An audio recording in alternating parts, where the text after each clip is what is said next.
And we're here, and it is another Thursday. And we actually was starting to talk about this because I got something special for everybody today here because today is according to our topic for the evening, we're going to talk about the Galaxy Trio, and for some reason, both Elaine and Cliff does not know about the Galaxy Trio, and I'm keeping my fingers crossed because the experiment here is this: instead of going to YouTube to try to find a suitable episode, I went to here. So we're about to have an unfeathered access, hopefully in better quality. I hope that people could hear what was being said.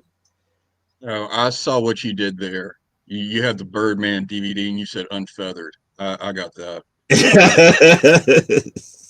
I thought you said unfettered, but I'm old. My earring is off. Hey, I've been walking around for days. I've been walking around since last Thursday with the ringer off my phone because I turned it off last week. Turned it back on. Everybody's wondering, how come you not answering my call? I didn't know Well, you no, called. because it would have gone, even if the ringer was off, it would have gone to voicemail and I would have gotten a notification from my voicemail. And I didn't get any notifications from voicemail, so ain't nobody called me. Don't love me. Now, I do know who the Galaxy Trio is. I just don't know as much about them as I do the Herculoids. Okay. And I was thinking about it right before we came on, but I also, for the longest time, get the Galaxy Trio mixed up with the Teen Force. Yeah. Okay. Yeah. So this is completely different. Now, remember, I also highlighted one other thing, and it's kind of like a fan slash, if I could say, a what if scenario. Okay. Because I will explain it. I will explain it later. But before we get into anything else, ladies and gentlemen, we're about to experience the Galaxy Trio here on the show.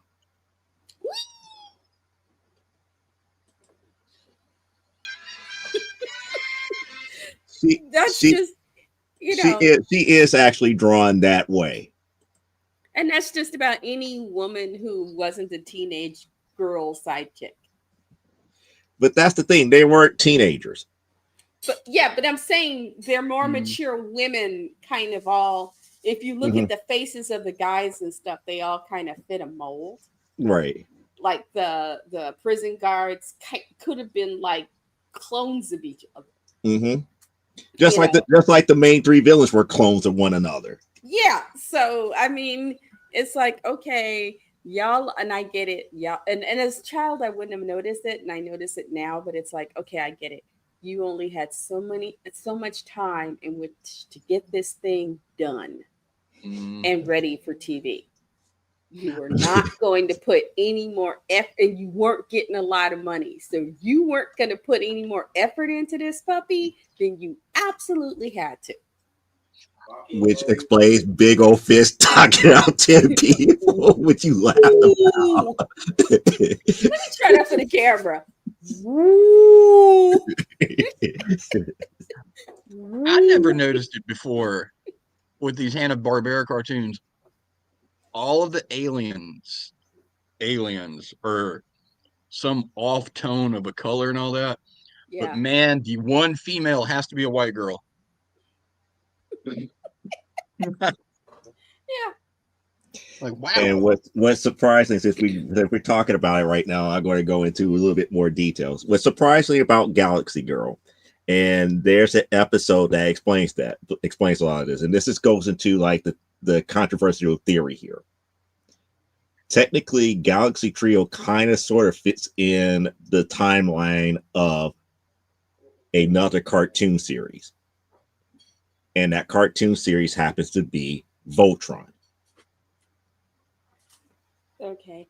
Now, people going to look strange about that because technically the Galaxy Trio works for the Galaxy Garrison, part of the department that deals with interplanetary defense and enforcement. the Galaxy Garrison that they always reference is on Earth. It could be theoretically the same Galaxy Garrison that sent the 5 explorers off to planet Eris, since they already knew about aliens.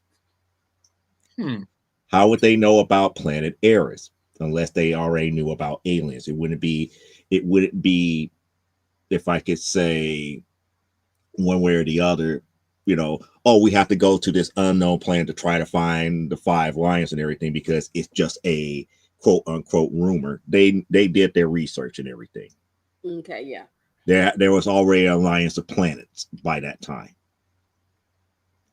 So therefore, technically Galaxy Trio could have been the precursor or part of that timeline that led up into them finding Voltron. We wouldn't know a lot of the history about Voltron until after the series just, did what they did, especially after the DreamWorks stuff. The DreamWorks stuff covered a lot more of the history than the original series did. I will say I really enjoy the Netflix Voltron. Yeah, the DreamWorks one. The Dreams. I really love that series, and it's like I have certain series I try to watch at least every couple of years. Hellsing Ultimate Unabridged by Team 4-Star. Mm-hmm. If I'm not watching Hellsing Ultimate, I'm watching Hellsing Ultimate Unabridged. You can't watch it because there are too many young children in your house, so that it's not something you can watch at this point. But there's that. There's Voltron and Full Metal Alchemist Brotherhood are usually those like top 3 animated series that I usually always go back to, at least one every year. Now, getting back to the series at hand, Galaxy Girl, believe it or not, and it had actually stated it in continuity in the series, is literally a space princess, even though she doesn't like talking about it. Why are they always some sort of space princess? It's weird. It's weird because they talked about each one of their origins except for Meteor Man. Meteor Man, we never went back to his home planet to see how he came about. But Vapor Man, in the series, they went back to his planet. And it turned out that he was kind of more or less almost about to get treated like a heretic before he joined the Galaxy Garrison. Okay. He was like one of their fiercest warriors, but at the same time, he also believed in a lot of the scientific advancement that other planets were doing, and he was straying away from their tradition. And he was almost considered almost like a villain to his own people until he came back and saved them. Gravity Girl is actually a space princess who went against her father by joining the Galaxy Garrison as a police officer, because she didn't want the royal life and all this other stuff. And she had pretty much as much power as she needed there on her home planet, but she felt that there was a greater need elsewhere. Okay. Meteor Man is the only one that we don't know of his origin as of yet, of where he came from, but we know that he is made of rougher stuff than all 3 of them combined, and then with the ability to increase his mass in any form and fashion, whether it be in just size or just in density. Yeah. He's considered he considered the more or less like the powerhouse of the group here. And if anything else, he's like the one that if people actually study the Galaxy Trio in Final, he's typically one of the first people that they try to take out first, because he becomes a hard target to take out later in the fight. He's their tank. Beyond a tank. He's literally beyond a tank. For those of you who play D&D and you're watching this, he's the tank. That's right. The easiest way to it. He's an OP tank, but he's a tank. Mm-hmm. Now the D&D. The tank is well, let's define tank. Tank is the guy that is always heavy armor, overly strong, and it takes a long while to take them down. Yeah, they're usually the guy up in the front while everybody else can plot and do whatever else they need to do to take out the main big bad without worrying about anything. Your barbarians, your well-trained paladins, make great tanks. Never send your Bard out as the tank unless it's played by Sam Riegel. That will work. But otherwise, no, Well, Bards don't make good tanks. They well, die well that way, but they don't make good tanks. well. That depends on how you build that bard. Because let's just say if your bard was built like a mountain dwarf and they had the right armor on, yeah, they could be a pretty good tank. But If Sam Riegel played them, yes. That way he could counter spell the heck out of Vecna. Now And if you let's haven't watched Critical Roles, too bad. Sorry. for the rest of us who've never played D&D, Oh, a, sorry. a tank for this the video game generation is the person who goes after all the aggro NPCs and then steals the loot from the room and save quits before you get there. Oh, okay. Yeah, that's well, let me help bridge the gap here. If you ever played the game either City of Heroes or Champions, you get the best of both worlds because they kind of sort of play like D&D, but in video game terms, he's exactly right. We go up in there, we take out the easy targets. We're there to pretty much absorb all the damage that the other people can't absorb, and then we take all the loot because why? We have to replenish ourselves. They did the tank gets most of the loot because the tank does most of the work. Or takes See, most. you don't want to play with other people I play with because they will be up here like, oh yeah, I'm such and such. I got super speed. I'm going to go up in there and take everything. It's like, okay, just don't die.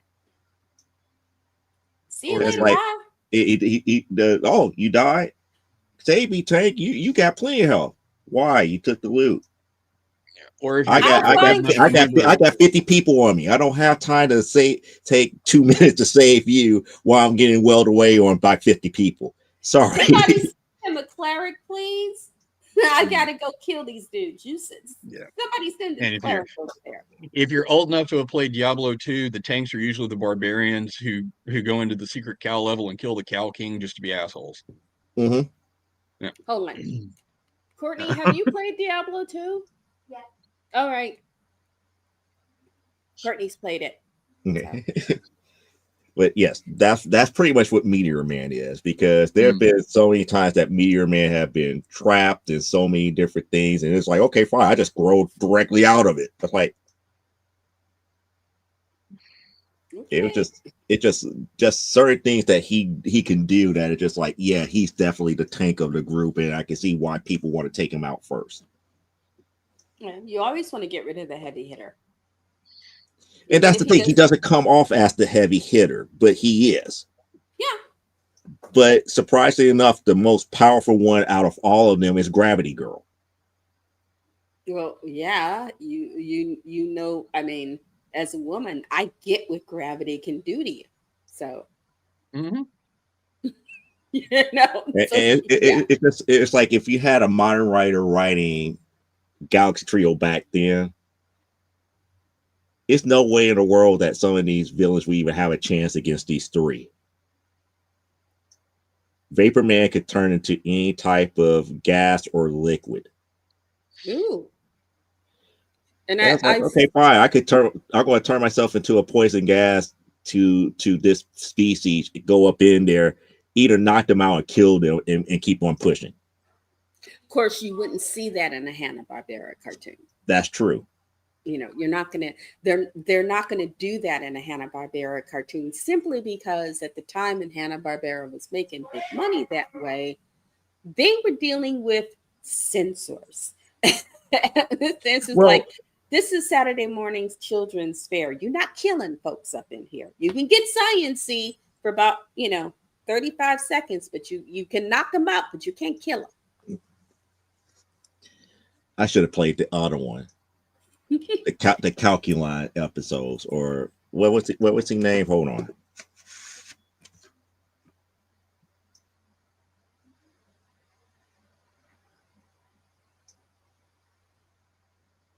See, that was the kaiju here. Is there a way that we could do this if we ever wanted to do a private thingy? We could do it. Well, I know I could now use this my DVD drive to play DVDs now. Yeah, but if we wanted to do just a private thingy between us, like the three of I us. I forgot how to do it with Chrome because I know with Chrome we were used to do something like that with Netflix and YouTube, but I don't know how to do it with anything else here. Oh, because I had some DVDs I thought you guys might like. Computron. I should have played the Computron episodes here. Ah, okay. Well, it's not like That we would that can't. would that would that it's like the Computron episodes were about this one society created this one being that was part computer that would help them control most of the planet, and he Ah, decides to take over ooh, that's because everything that everybody else was doing was so inefficient that it made him a dictator. And you're right. then eventually when he returns, he come across this one force that actually turned him human, or like the beings that created him.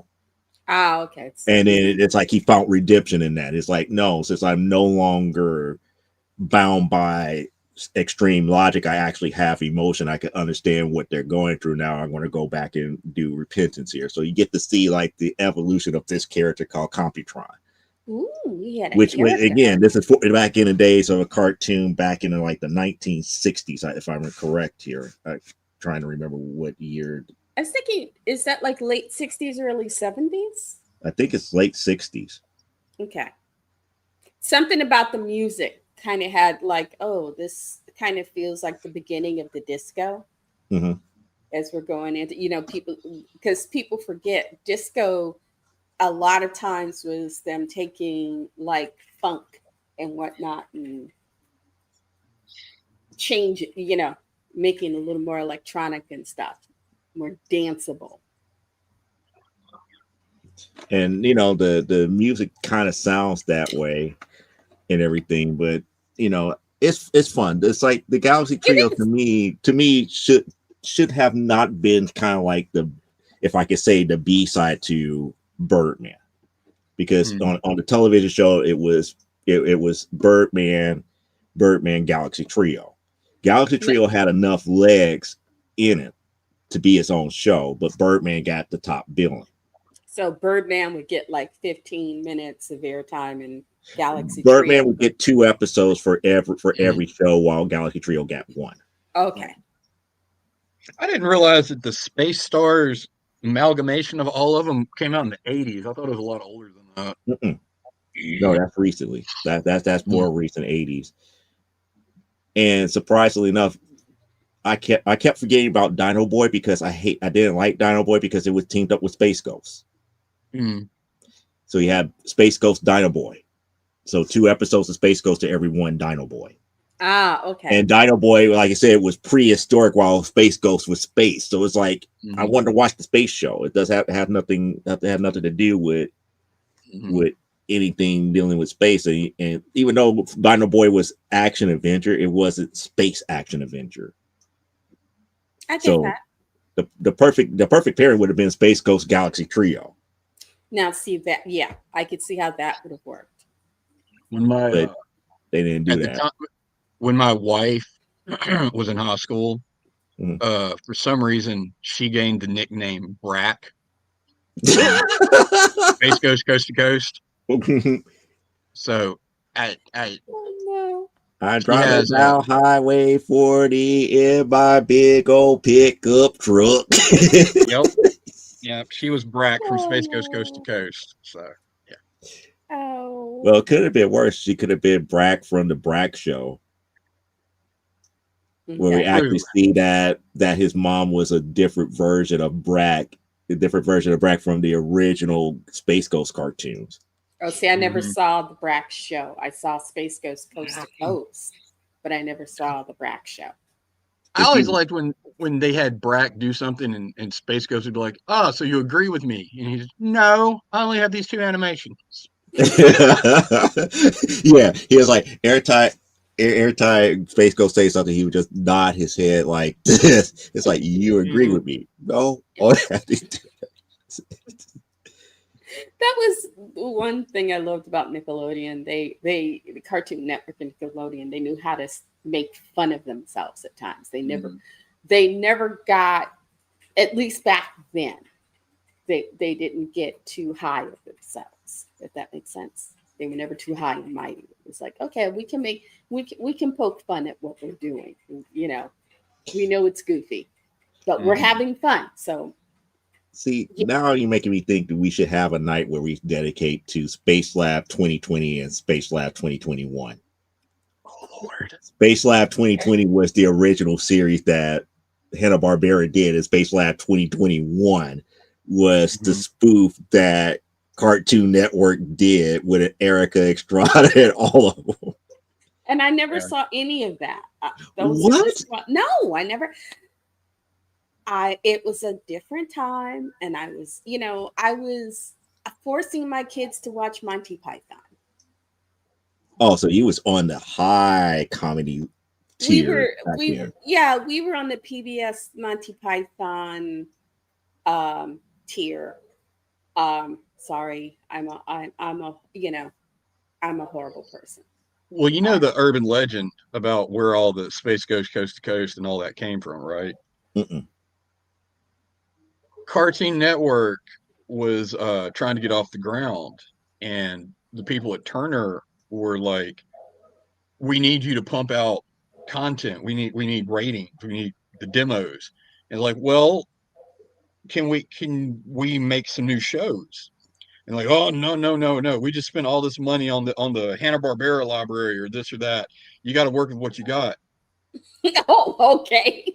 So that's where all Harvey Birdman, Attorney at Law, all of that came from. They're like, fine. Hello. We'll recycle all these animations and make something new from there. Yeah. Yep. And it's not like, because if you're saying, okay, we can't give you money to make new shows, you have to work with what you got. And it's like, okay, well, we're going to get our salary anyway. We'll just cut and paste and do a little extra, and we'll have a show. And luckily, Harvey Birdman, Attorney at Law was good. And Space Coast, and to think about it, it went from Adult Swim to actual everyday cartoons because Space Coast to Coast got popular enough to where they made Cartoon Planet. Mm-hmm. Yes. And Cartoon Planet was pretty much a parody of a parody for kids to enjoy the merriment of the wackiness of Space Ghost Coast to Coast at a smaller dosage. Mm-hmm. And they were just like, it works, so we're gonna kill it as quick as we can. So, but of course it worked, because these are kids who, I think around the same time you'd had like the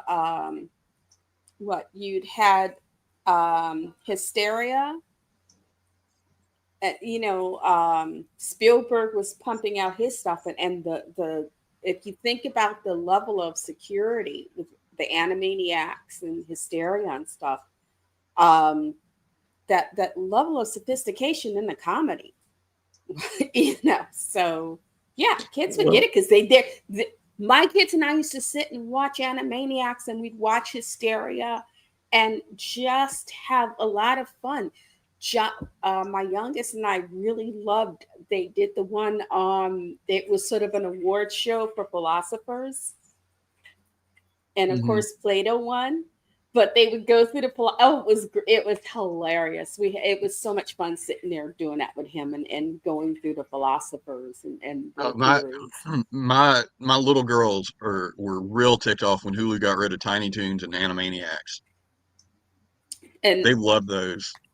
Tiny Toons, Tiny Toons, Animaniacs, and then in LA, we got it on Sunday nights, I think. I'm trying to remember. Pinky and the Brain. Yes. Brain because they left Animaniacs, and they gave them their own show. It was them and the Oblongs together. Oblongs would come on before the Adventures of Pinky and the Brain. Yeah, And we kids got we Pinky in the Brain. Kids got Pinky in the Brain. My kids never. We sat and watched Pinky in the Brain and cracked up. And half the time with the math, they had to explain stuff to me. They mhm. got it. Mhm. Now I will say when they did they did the revamp of Animaniacs, um, more modern one. I thought that was hilarious. My girls didn't like that one. I My want to know kids, what they think we about prefer the the classic. new Tiny Toons University that's out now. We Oh, I haven't don't. watched that Nobody in my house watches that I know of. Hold on, I can find out. Are any of you people watching Tiny Toons University? University. University. I don't Crickets. know.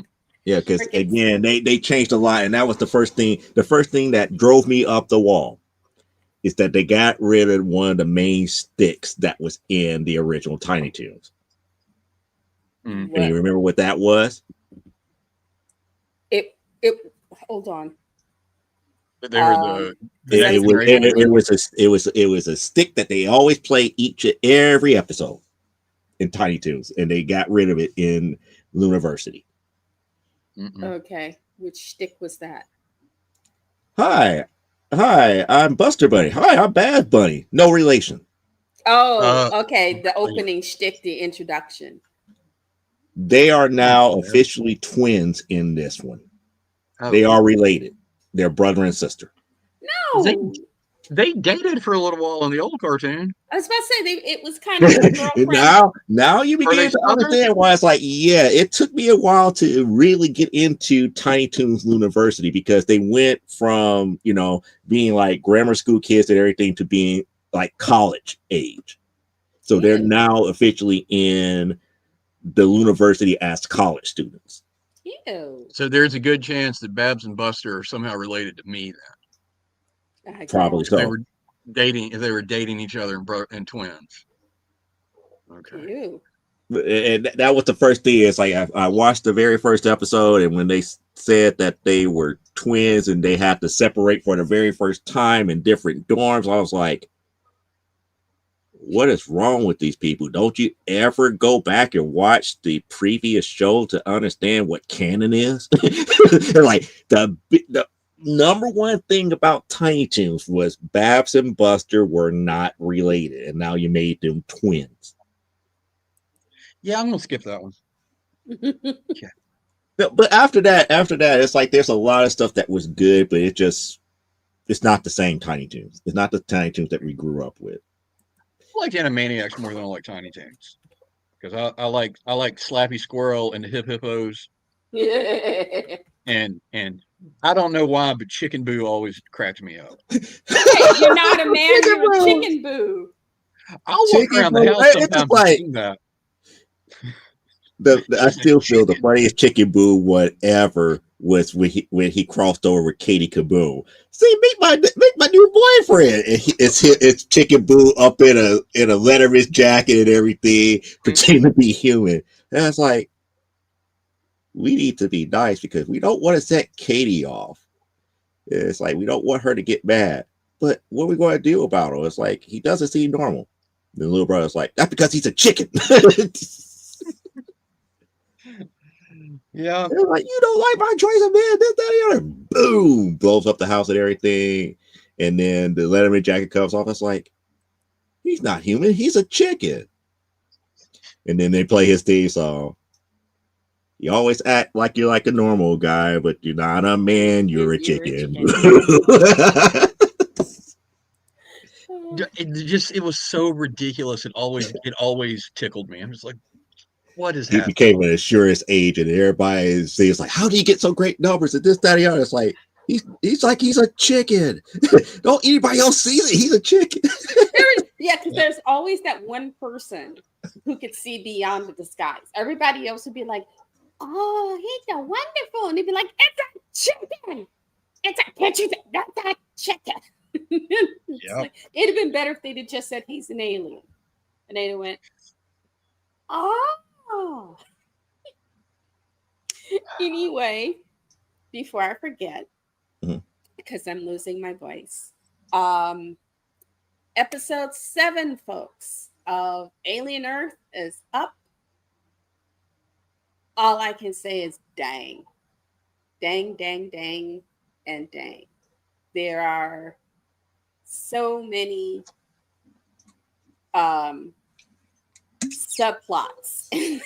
For something that's only 8 episodes long, this thing has um, a lot of subplots. But it's interesting um, because they've lately begun to remind the audience that these are children, Mhm. even though they have these adult synthetic bodies. Inside these bodies are children, and they're going to react like children. Um, and I won't give too many spoilers away, but getting someone implanted with an alien, believing the idiot who led you to do it, that, oh, he's just going to have a bad couple of days and then he'll be okay. And then you're trying to get him to where he's not dead yet. So you're trying to get him to where he can be picked up and taken away. Um, and then chest burster scene. Hmm. You know how adults react to the chest burster scene. Just think of two boys who are about 10 and 11 trying to deal with the chest burster. You're seeing it And firsthand, unadulterated, no oh, filter. they're with the adult who's been implanted because they've been trying to get him so this other guy can pick him up. And the kid who did this to this guy didn't he really believed the guy when he told him that this dude was going to be okay, that he that it would be okay. The thing would sit on his face and he'd let it and it would let him go, and they just had to bring him, and he'd have a couple of bad days, but then everything would be okay. So just imagine the horror of these adult-sized little boys of 11 seeing what's happened, and the one who realizes that this happened to this man because he did it. Mhm. It was the guys who play these kids, all the actors who are playing the kids are amazing. Um, but top of the list is Timothy Oliphant as their resident android, and the guy who plays Morrow, who was the cyborg. And I can't say his name, so I'm not gonna diss him by murdering his name. Um, how they're going to bring all these storylines, because while all this stuff is going on, Oliphant Gersh, the android, he's watching all of this because there isn't anywhere on this island you can go where they can't see you, because all the kids have tracking. So if the kids are somewhere, they could track them through their own eyes, except the guy that got implanted turned off the tracking. And then he got implanted, and now he's dead. His wife doesn't know yet. Um, but he's been watching all this stuff going on, so he knows all of it. And it's interesting because while we know what the cyborgs in game is, he wants to get Weyland Yutani its creatures back, and he wants to destroy the Prodigy Agency because the head of the company got hold of the co-pilot and convinced him to sabotage the ship that started this whole crap show, and killed this guy's entire crew. So he wants to destroy the company, and he wants to kill the kid who owns it. And this kid, he's a piece of work, and And I'm sorry if I saw that actor and somebody dropped a 500-ton safe on his head out of an old cartoon show, I wouldn't feel bad. But it's really interesting.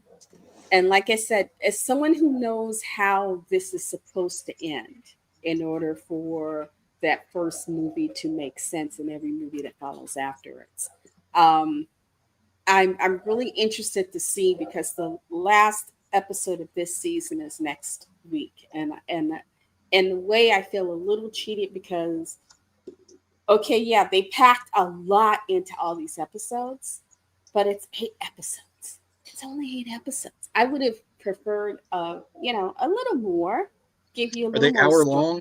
Yeah, they're hour-long episodes, so they're not 20 minutes or something. But there's a lot of moving parts, and they are laying the groundwork for how these moving parts are all going to come together. But you know how you can what they call a slow motion train wreck. Hmm. Mm. You know how this has to end. You know how the story has to end. It's just you know the destination. You're just in for the ride. And wow, I couldn't have come up with something better with a house full of Jack Daniels and 60 tons of Coke.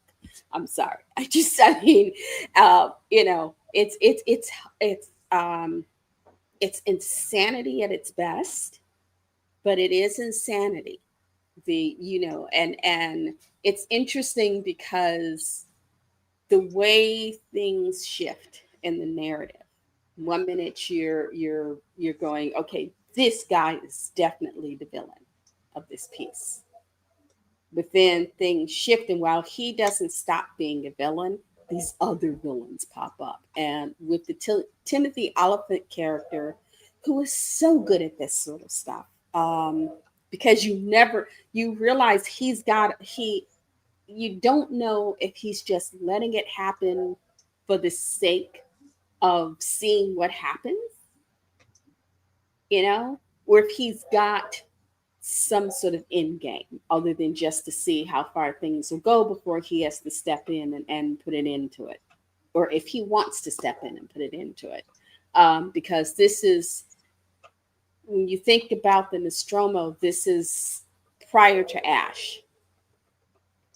And so we know that those androids don't have inhibitors to stop, Mm. so long as they follow a certain protocol laid in. um, they pretty much have agency to do what they want to do, and I think that is the thing with his character.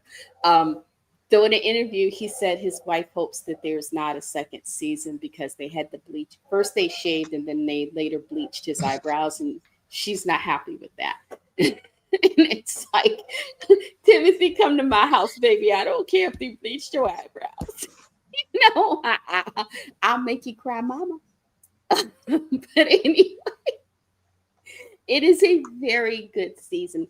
But it had the gory jump scares, it had the gory violence. And one of the hybrid children who they thought they had fixed snaps, and oh, she, at least with the alien, you could say, okay, he comes by this on, honestly, but child therapy. Um, and Eileen, oh my God, Eileen. Eileen is a name people have given to this creature. It is a giant eyeball, about this big, with tentacles on the bottom. And she can.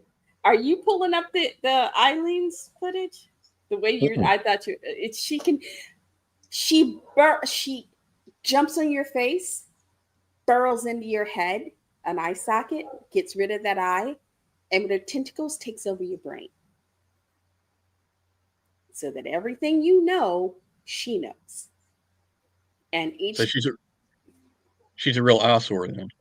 hey, Howdy. Mm. but yeah, and this group I'm watching, who are watching the show, are calling her Eileen, and it's like, yeah, I kind of like that name.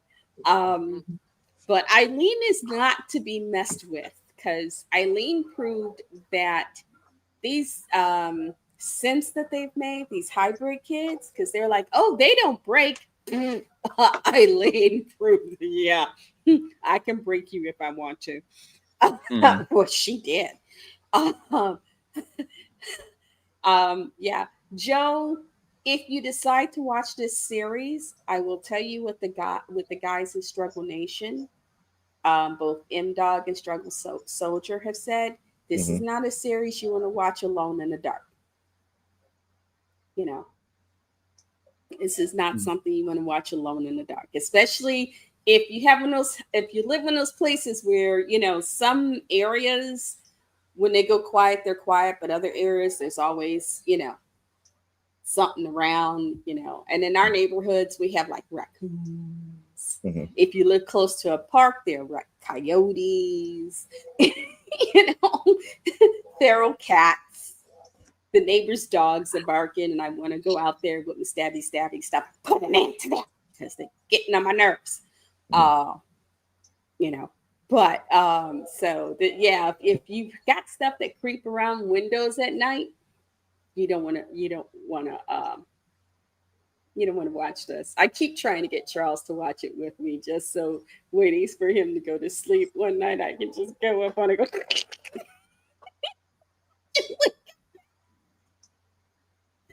Because I'm No, evil. I'm no, old and I'm evil. Evil's all I got left. I have no no, you're just room. trying to have fun. That's all. Yeah, it's just a little fun. Yeah, Leia, do not let Beanie watch that show.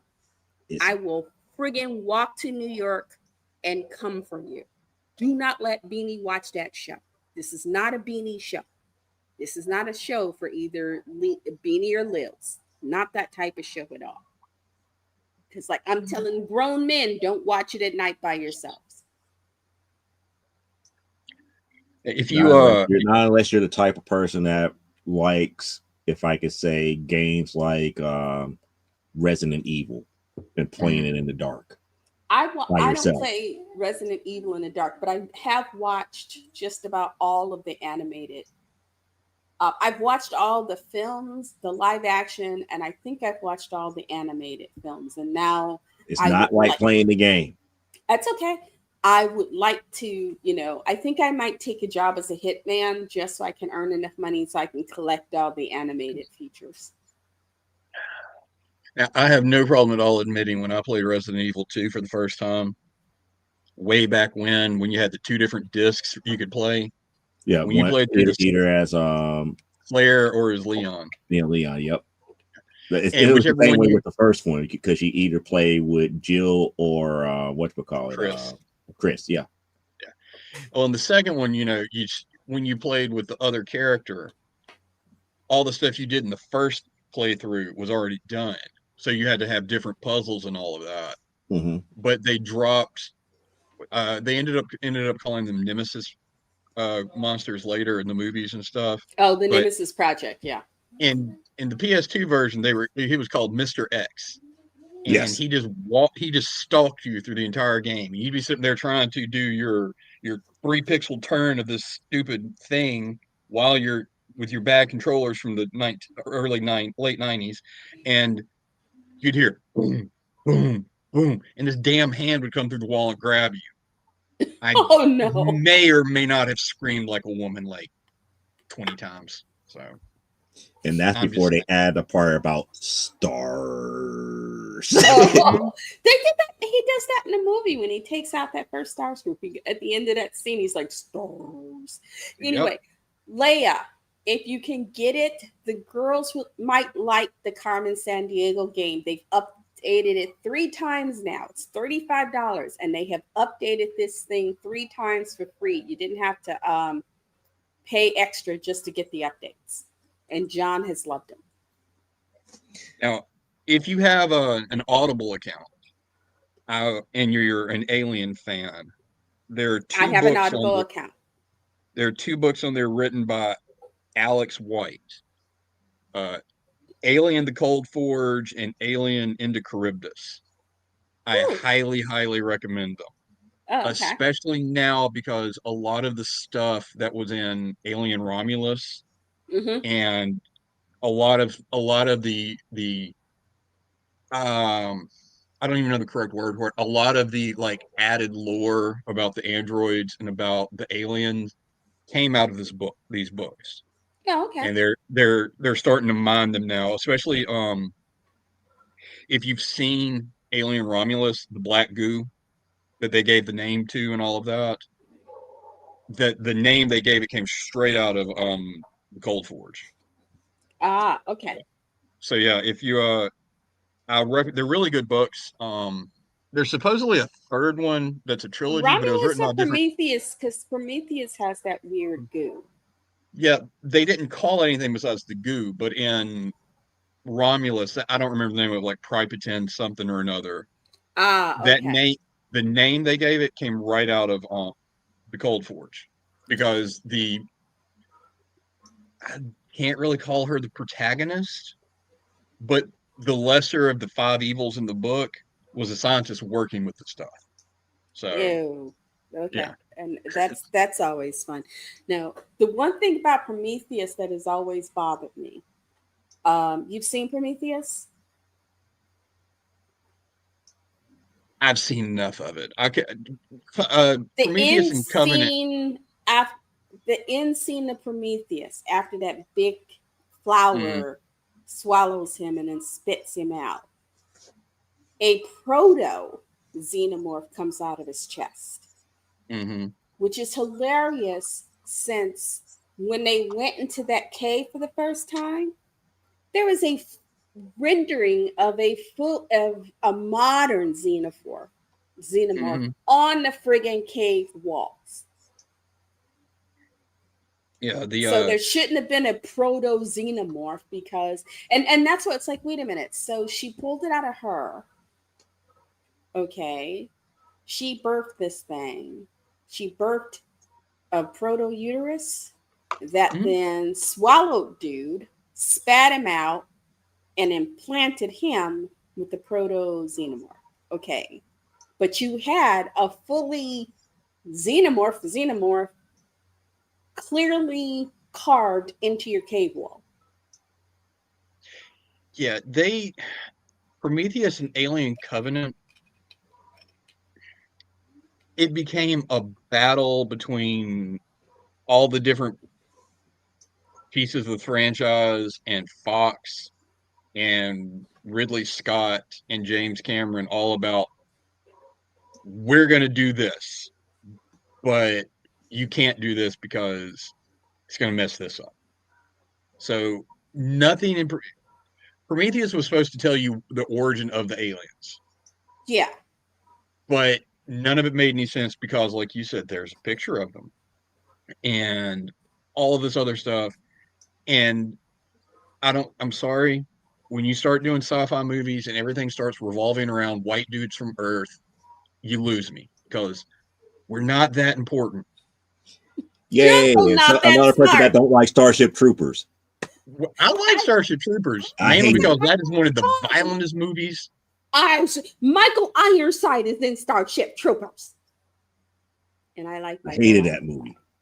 Well, It was fine. not. It was not realistic I'll sci-fi. never make you watch it then. But it was Brad. Hello, it's what? It's Heinlein or Bradbury? No, it's Bradbury. Mm. So and understand that at the time, it was how he wrote it and how they shot it are two different stories. Mm-hmm. I might In give you many that. I ways. might actually give you that. How Yeah, well, he here's the question, wrote the Joe. story and his intention in regards to the fact of this wouldn't have happened if humanity had acted with a little more sense. That this whole war could have been avoided. Mm-hmm. Because we started that stuff. And Now, then rewrote the narrative to make it sound like it was the bug's fault. Mm-hmm. And that's not what happened. Now, here's the question, Joe. Mm-hmm. Have you watched the 3 sequels to Starship Troopers or the cartoon? No. I've After watched seeing them. one, I stopped caring about it. Because, like I said, as a former military man, it's like, yeah, this would not happen in the slightest of sense. This is more of like a recruiting video, more so than actual, You, military and operations. if you and hate and it's yourself enough to go through and watch them, you will love the first one so much more. the animated series was was lots of fun. Mm-hmm. The only thing I didn't like about the animated series, they used to play it in the morning. Mm-hmm.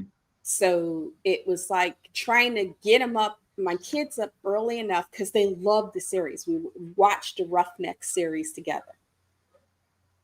And it was early, it was an early CGI animation series. So yeah, it had its faults in that way, but it had some really interesting stories and it was fun. Um, but it was like trying to get them trying to be awake enough to make sure they were up and dressed and fed so that they could get their time in to watch the Roughnecks before having to get out the door and get to school. Um, but I liked the animated features. I think I'd seen, and there's a couple of, I love the animated series. I think I've seen the last animated film. They had to go save Carmen Mm-hmm. on it. That was the one where they had to go save Carmen. Her ship got taken by what's his name because was it Carl? Brainiac dude? Carl, I think is the name. Think so. He always thinks he knows better than anybody else and ended up yeah, they end up getting the thing done, but he makes more of them. He makes a bloody mess of it than if he'd have just let Carmen in on it. Yeah. See, It I'm would more have of a gone better. I'm a real big fan of stupid violence in movies, and Starship Oh, Troopers has that. yeah, it And does. I'm such a dork. I watched all the other ones because I like seeing all the different aliens they had. I was like, I All like the the freak. bugs. Yes, that. So All the I bugs. sat through all of them, but yeah, they're if you want to watch them from the standpoint of this being a film and not just trash for 2 hours, it's not a good movie. I'll admit that. Yeah. Hey, but ladies, there is one in which you get to see Casper Van Dien. Boop, Hmm. boop. Yeah, So, there's that. So, and he Casper Van Dien is a dumbass because he kept chasing around that bug-eyed girl who didn't want nothing to do with him when he that's had that Carmen. that really hot redhead who was all up in him. I'm like, what is Yeah. wrong? It would, and there were things, like I said, when they wrote the script, it took on, it's like you said, it was kind of somewhere between um, a recruitment thing and a soap opera. Hmm. Yes. And I know Bradbury's work well enough to know that that's not how he would have written that book. So Hmm. somebody found the book, because there are various versions of Fahrenheit 450. Was it 51. 451 that are good. One of which was, I think it was HBO or something, did a mini series of it that is actually really good. But there are some really crappy versions of it out there. But You know, again, this is and we're and still talking about a guy who had his own theater on TV that they it. could have got the writers who know his flow in writing to do this movie. But you know what it was? The studio wanted something by a popular writer, but they didn't want to pay him what it would cost to get him to write the script. And that script, I know for the time in which that movie was made, that script probably went through about 5 or 6 different writers before the studio said, hey, you know what? We're going to just take what we have and shoot a movie and get it over with because we've Hmm. already spent X amount of dollars on it. Yeah. So, I don't blame Bradbury. I I am don't. I don't. It's I, just I blame what the studio did and it's not one of his best works. I will admit that it's not one of his best, it's his absolute best works, but it's also not a piece of crap. But when you've got people, because this was at a time where people were doing things, and if you just get something, and I think what it is, the studio had the option on the book, and the option was going to run out. And they had to get, if they wanted to keep their option, they had to get it done. Because sometimes they will do that. The studio, it's like the Iron Giant. The Iron Giant is the opposite. The studio optioned that book a long time ago and then never did anything with it. And then they had that event where the director was there, and they had all these projects and stuff. And he said, that looks interesting. And he was talking to one of the studio development people, and it's like, yeah, we've had the option on the book, it's probably going to run out in a couple of years. And he went to them and said, hey, can I do this? And they said, yeah, we've already paid the option, we should at least get something out of it. And they weren't expecting it to be good. Mm-hmm. Didn't think he was going to respect the IP, to rely upon the source material, because this was a children's book. He respected the source material. He got a decent cast of people. His cast, it was one of those points where it was lightning in the bottle, and they put it out because they didn't think they were going to make much money. And it's like, oh, it'll be out in a couple of weeks, and if we're lucky, because this was at the time where I think you still had borders and whatnot. And so, the studio's attitude was like, they weren't expecting to make a lot of money at the box office. They figured they'd probably pick it up on video rental and streamers. So when it did well at the box office, in fact, people forget, nobody knew who the hell Vin Diesel was until he was in the Iron Giant. And suddenly it was like, he was the robot? Yep. And then everybody suddenly was like, who's this Vin Diesel? That little movie made Vin Diesel. He never talks crap about it. Because that little movie got him Pitch Black. And Pitch Black just put him into other things. And Pitch Black got him the movie that really set him on the course of action hero, which was Riddick. Yeah. So, Riddick is the sequel to Pitch Black. And then he started crapping out Fast and the Furious movies for the last 30 years, and I want to choke him. Because it's family. What I'm saying is, you have to understand, nothing beats family. this Iron Giant was the opposite, because nobody had any serious expectations of it, because it wasn't this big important book. They allowed the director to respect the source material and get good writers and get, and put work into it and get this movie and get it done. And it's not a big, expensive movie. It's a lovely family film. I have never seen the Iron Giant. Oh, okay. Parallax, I'm going to ask a favor. Send me a burnt copy before we're going to watch that. I think I have it. Let me go. Hold on. Give me a second. You got to watch this because of the simple fact that it is a sleeper hit. It is a very sleeper hit, because it's not something that every person would be like, oh, I'm going to watch an animated feature. Iron Giant doesn't pop up unless you're in the know of it. I have it, but it's only on streaming services. I probably have to get it on DVD, because I don't think I have it here. Charles knows what I have on DVD. We have like 200, 300 videos, and DVDs. It's not one of them. We're talking about Iron Giant, Parallax. We're talking about that movie. You have never. According to the Google machine, it's on Netflix and Amazon Video. I have both of those, so I will. Okay. Go watch it and we'll go from watch there. It with your girls. Watch it with you because it'll be the opposite of dun, dun. There's no and there's a good violence up in it too. It is some but good violence up in it. it's a lovely heartfelt it's a lovely heartfelt film. It has a love. Excuse me while I whip this out.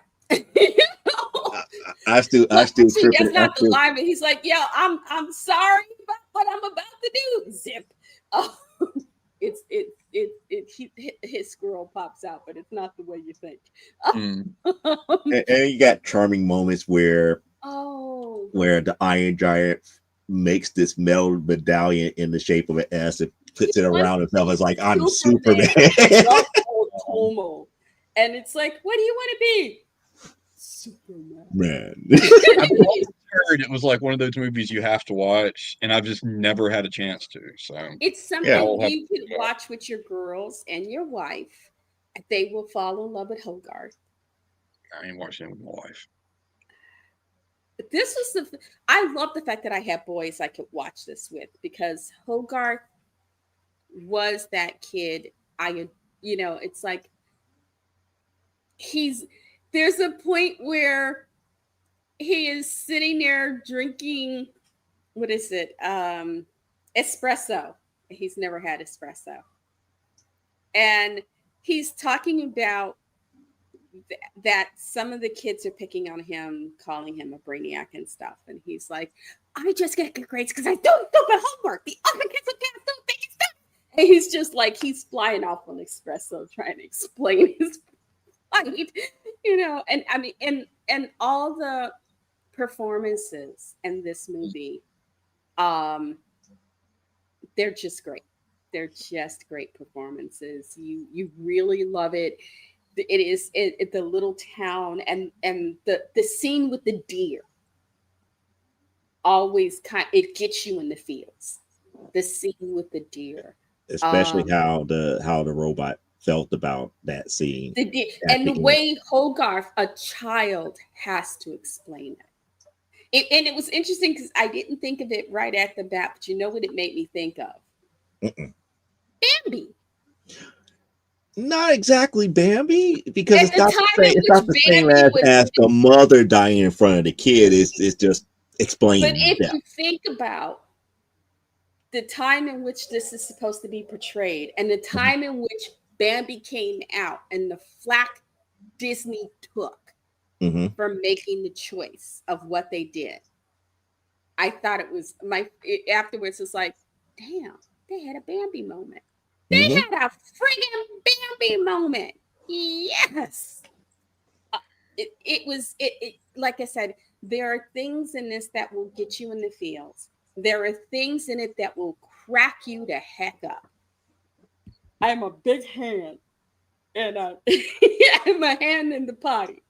It's just, he thinks I'm having weird drug dreams. No, that actually happened in the movie, and that's the thing. You have to. The best way I can describe the relationship between Hogarth and the robot is, imagine being that one kid that really didn't have any friends except for this one creation that everybody thinks is a part of your imagination except for the federal government. Actually, you know who I was thinking? To Kill a Mockingbird. Boo Radley. It's very robot in a way is very Boo Radley. Especially when you think about the end. You think about that scene towards the end of To Kill a Mockingbird. It's Halloween and they're out and the little girl, yeah, I went way in the way back machine, y'all. I'm sorry. No. That's like, no, it's a good analogy. And now you're making me think about the movie and how To Kill a Mockingbird ends versus how Iron Giant ends. And it's like, oh, I can see the parallel there. I see where you're going with this. There's this one, but it's like I said, and because the guy who directed it did say, he had loved the movies at the time and stuff, and he was really trying to give it to create that sort of 1950s feel. And you get that parallel of innocence and paranoia Mm-hmm. that was prevalent in the 50s. Because on the one hand, that is that sort of innocence and the calm before the 60s storm. And then, also that building paranoia. Especially Man, with science, if I could say, innovation, with innovations in science, it was that paranoia and that something manly, was around walking that could be something of that danger, could that, be a oh, we got to dangerous, dissect and figure out what's going on. and manly, the manly character embodies that so well. He is such that sort of paranoid. He is that wound type paranoid guy. Um, and also underneath that paranoia, that that darkness, the way he talks to Hogarth about his mom, that conversation. There's a darkness there. It's like, oh, I don't, it's like, dude, you took things from the 50s, not just this sort of innocence, this sort of glossiness that people look back and think of the 50s, but you actually captured that little lightness on top and then got into the underneath and made it all work. It's like, dude, that's Yep. that's a filmmaking masterclass. Yeah. That's a great friggin' filmmaking masterclass. You know, It's just the whole thing about setting everything up where the guy never truly told him that he was a G-man until, like, when he first showed him the robot, and everything changed. That whole thing, like you said, about the paranoia came in. well, Manley doesn't see the robot till towards the end. He doesn't know the robot is real because the first time he sees the robot, When he he sees it doesn't in know. its full glory was later in the movie. Yeah, but when he sees it the first time, what's his name has dressed it up like a sculpture. Right. They've hidden it, so he's looking at it, but he doesn't know what he's looking at. You know, and the general's looking at him like, you know what? If I got But all, that was the scene of the paranoia coming in. but no, well, even before that, because the whole point is the reason he's in the town Hmm. is because of what happens with the train, and then he needs a place to stay, and he ends up at Hogarth's house, and it's just, and at first he's just there, but then when he's out that night and he finds what's left of Hogarth's gun, you know. But it, like, I don't want to spoil it, but there are belly laughs, there are ha ha ha and ooh moments, and there are moments that just allow you to breathe, and it's all done exceptionally well. Like I said, it's like a master class. This guy did such a great job, and his working with the actors, um, to make sure, because nobody is on screen; it's just voice acting talent. But Harry Connick Jr. he's just he's a dream in this. I love him in this. He's that hipster guy every woman would have liked to fall in love with. And he, the fact that, and he's the only one who ends up knowing the kid's secret at first. Hmm. And it's just, he's this guy who you can tell he cares about the kid, and he's trying to. It's interesting because you can see the characters who are just trying to make their way in the world. They're not trying to do big, amazing things. So he's a sculptor. He's trying to do things, but you get Mhm. there. It's this little town. People are just they're making their way through the world, um, trying to get a hold of life.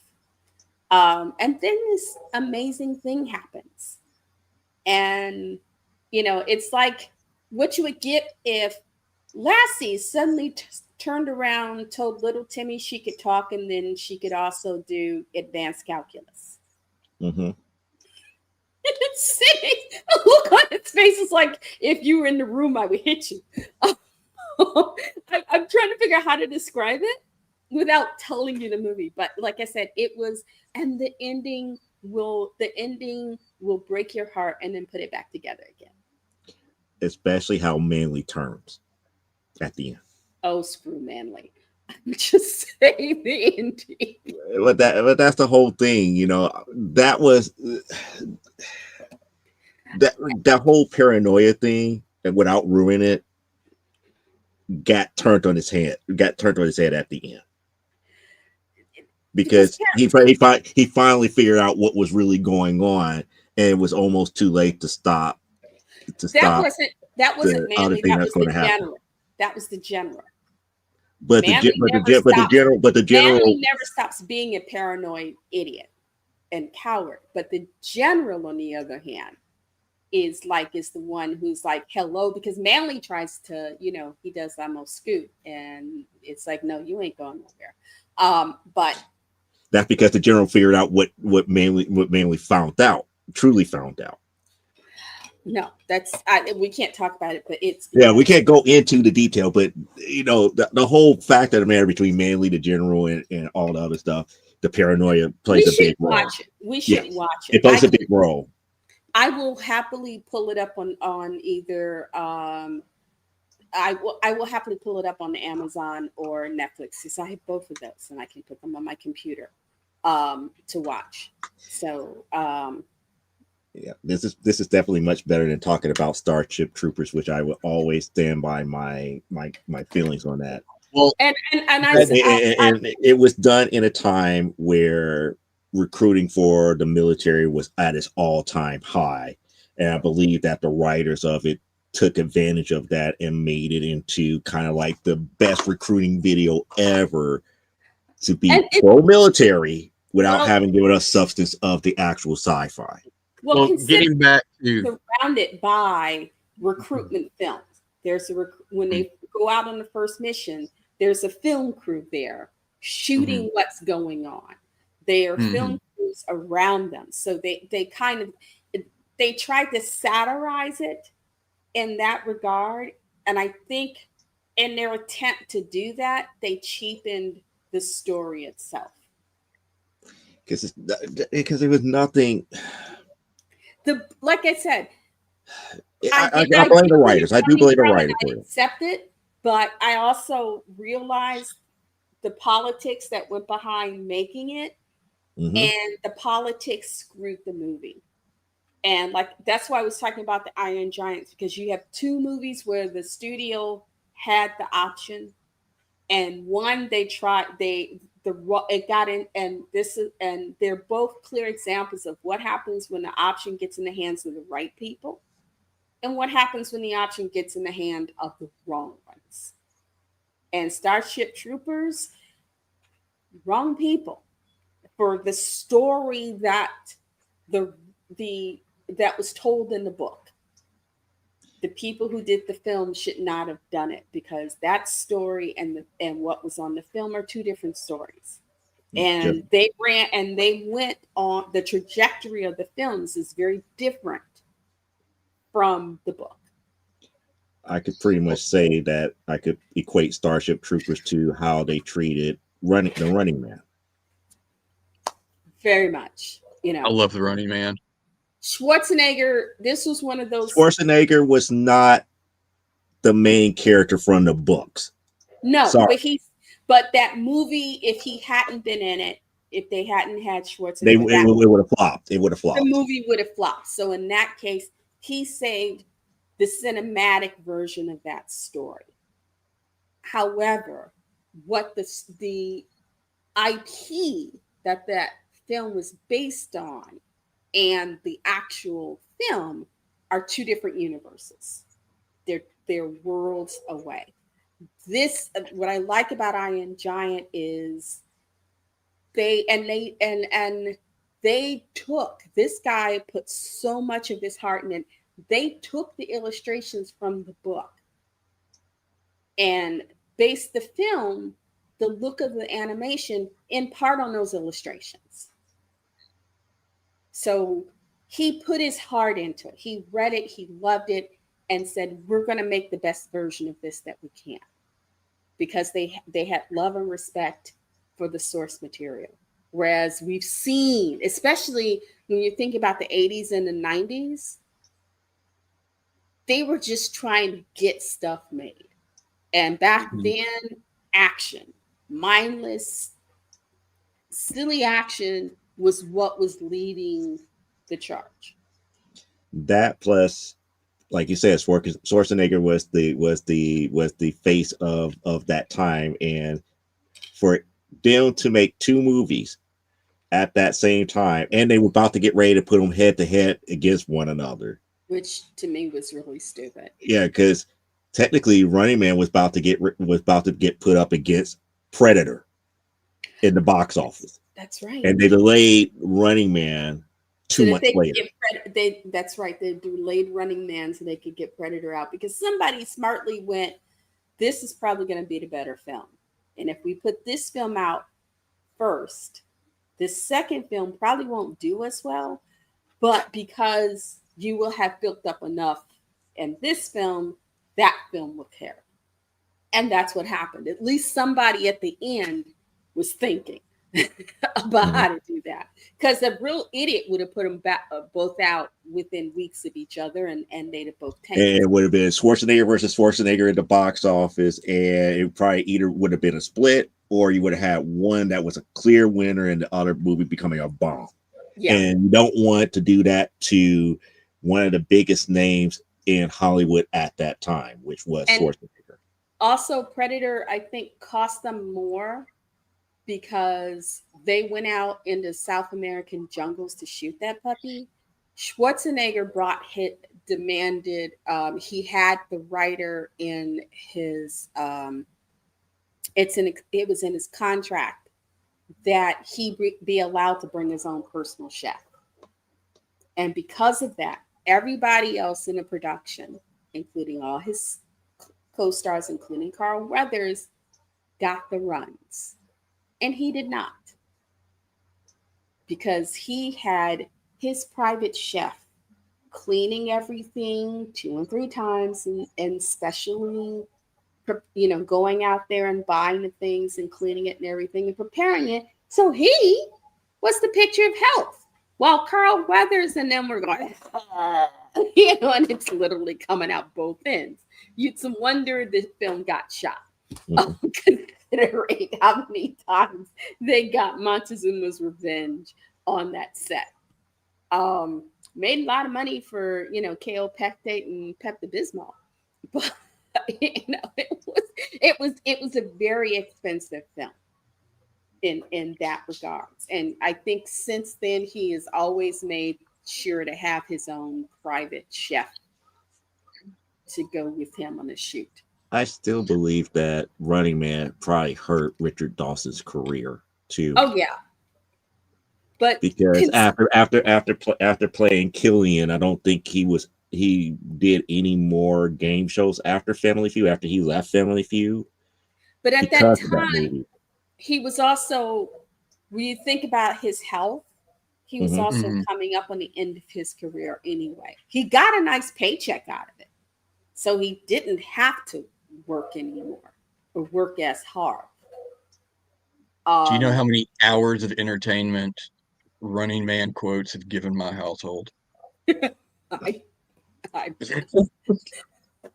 could just picture you going around. It's like, I was like, I'll go and get you for that. Only in a rerun. I'll be back. Especially around Christmas time when it's like, oh, Christmas tree, light bulb, come here.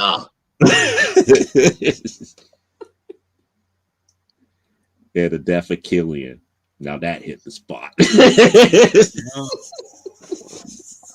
But talking about bad sci-fi movies. Here lies Sub-Zero. Now Plane Zero. You Did you guys ever talking about sci-fi movies that were based on books that were better? Did you guys ever see it came out in 1995, Screamers with Peter Weller? No, I've I heard of haven't it. read the book. Oh I haven't wait, read the I'm book. trying to remember. I haven't read the Yeah. book. I have to clarify that. I have not read the book Screamers. Yes, I have not read the book because the book's called is a short story called The Second Variety. Yeah. But if you want just a good trash sci-fi movie, Screamers is awesome. Okay. Um, there's of course it's set on this weird ass world somewhere, and there's a war between the two factions, and one side created these things called screamers, and they're these little bitty robots they stuck in the ground that attacked anything that had a heartbeat, and They can feel you through your footsteps. They can track it's you. They're awesome. underground and they can track you through Mhm. your movement. Yeah, I have not seen it in Mhm. ages. Yes, well, they made a sequel to it that came out in 2009. And the only thing about it that's worth mentioning is the fact that a pudgy Stephen Amell was like his first role in Hollywood. The Yeah. man who we originally called Arrow was in that movie. Yes. Oh my goodness. But the first one was really good, and the second one, like I said, you can just see Stephen Amell deer in the headlights trying to be an actor for the first time. So, but Yeah, yeah. I see a lot of those. I go through I when I one of the things I do like about Amazon is I get to see trailers. It's the same thing I like about my Fandango account. Before I commit to watching a movie, I'll watch the trailer and I can immediately see it's like, okay, low production value, really crappy acting. I'll pass on this. I don't care if the art looks good. That's a crappy film. Bye. But Sometimes at night, before when I'm trying to get the girls to calm down to go to bed, my youngest Penelope will be playing her My Hero game on the PlayStation, and my middle daughter Grayson and I will pull out the iPad and open up Tubi and just go through all the shitty horror movies and watch the trailers for them. And that is the most fun you can ever have because oh my god, they have such bad horror movies. I was about to say Tubi is film, but no. Freebie. Amazon just got rid of Freebie. Mm-hmm. So you can't do Freebie anymore. They think you can still do Tubi. Um, Now, if you there's an the cream of the Australian crop, go ahead. I can never remember the name, but I'll find it. There's an Australian werewolf film. Mm, Um, Middle class family. Kids aren't doing well with the parents, but they, for some reason, on a dark and stormy night, they all end up at the family home. mm, And a werewolf attacks. And it's one of those people get picked off one by one. mm. Um, and you find out who the werewolf is in the wolf, and it's not that great a film, but it has the best death scene ever. Mm. It is a death scene that will read you. I will watch this movie every time I find it. I will fast forward just to the scene because it's the best. It is the stupidest. It is almost as it is. You know how stupid the deaths in Tucker and Dale versus Evil are when the guy ends up throwing himself into the wood chipper. Mm-hmm. This trumps that. Even more stupider than the shark eating Samuel L. Jackson. This trumps that. Like you thought about it, it's like what movie? Oh, that movie, yeah. Yeah, that's the After he Yeah. makes first this big old speech and Big Blue everything, Sea. shark comes out. As It's like soon as he started that speech, I was like, "You dead." John loves it when the two sharks have him. They rip him in half, and we watched that together. And he's like, "That looks like it hurts." It's like, yeah, that probably did. Now, I'm going to tell you now, the cream of the crop of terrible horror movie trailers is all of the versus Bigfoot series. It's There's Bigfoot a versus the versus. Illuminati. There's a Bigfoot versus versus the Bigfoot. Illuminati. Yes. Bigfoot versus the Illuminati. Bigfoot versus Krampus. Bigfoot versus zombies. And for some reason, they are all in outer space. Bigfoot in Outer Space, the series. Oh my god, we have to tell Clyde. We have to tell Clyde because remember he was reviewing that comic book about the cryptids. Yes. And they were from outer space. They had come to Earth and they were from outer space. So, oh my God. Clyde's going to For kill some us. reason, Bigfoot has the worst stereotypical large African American man voice. There's scenes, yes, and he speaks and he's like, "I'm coming to get you, brother." And I'm like, "Oh my god."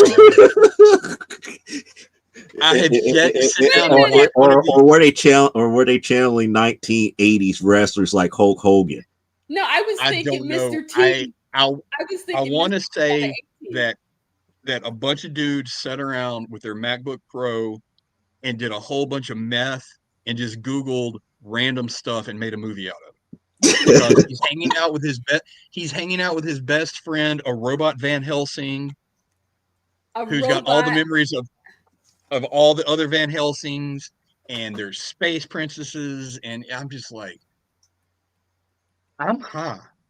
That's the only explanation for this. And then I look over and there's my middle daughter, and she's just like, but yes, she's like wide eyes, like this does not compute. What am I watching? This does not compute. And she looks over at me and she's like, "Daddy, why did you click on that?" I was like, "Because it was Bigfoot versus Krampus. What are you talking about?" But yes, if you Google Krampus versus Bigfoot, the trailer will come up, and oh my god. Oh god. Hold on, I'm trying to find the Australian werewolf movie. Now we did watch the Australian werewolf movie. We did watch the Australian zombie movie where there was that had a zombie kangaroo in it. There was a zombie kangaroo. It's called in Australia it was called The Red, but over here in America it was called Rippy. And it's this like 9-foot tall zombie kangaroo, and he just goes through Australia on a murder spree. It is so funny. Oh goodness, that one I will have to see. Okay, it's right up there with if you've ever seen Zombies, which is about a safari park that all the animals become zombies, and the CGI zombie giraffes are so funny. Okay, here we go. Here, hopefully this is the right one here. Uh-oh. If it's a Howling film, it's not. No. Okay, Howling the Marsupials is not the movie. Nope. Just give me a second here. I hate these commercials in the very beginning. Yeah, this is it. I'm pretty sure this is it. Oh no. Yep. Is the army mobilizing? Drone Shift 4 is picking up a flurry of activity on one of the Kerguelen substars born. This doesn't look good. I am trying to be C-3PO.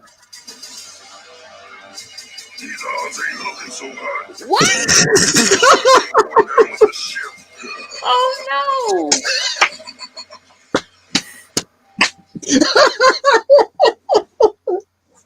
It's like Power Rangers tried to make a Bigfoot movie.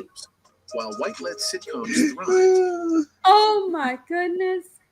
I'm like, holy crap. Oh my goodness, that's hilarious. That's hilarious to me. I'm gonna have There's to a whole series.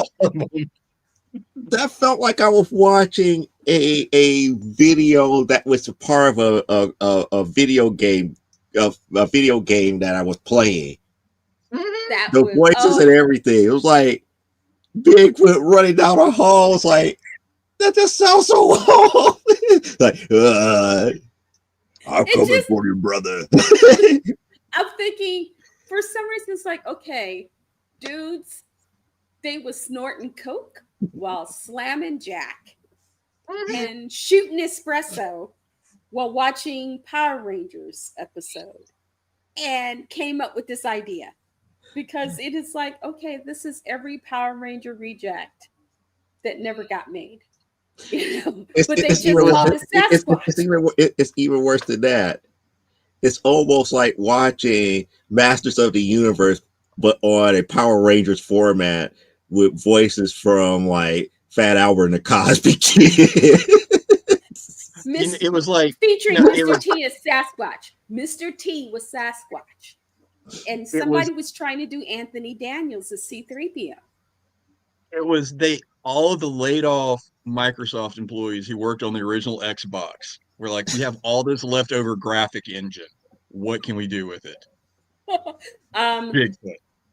somebody should have showed up at their. You know what they needed?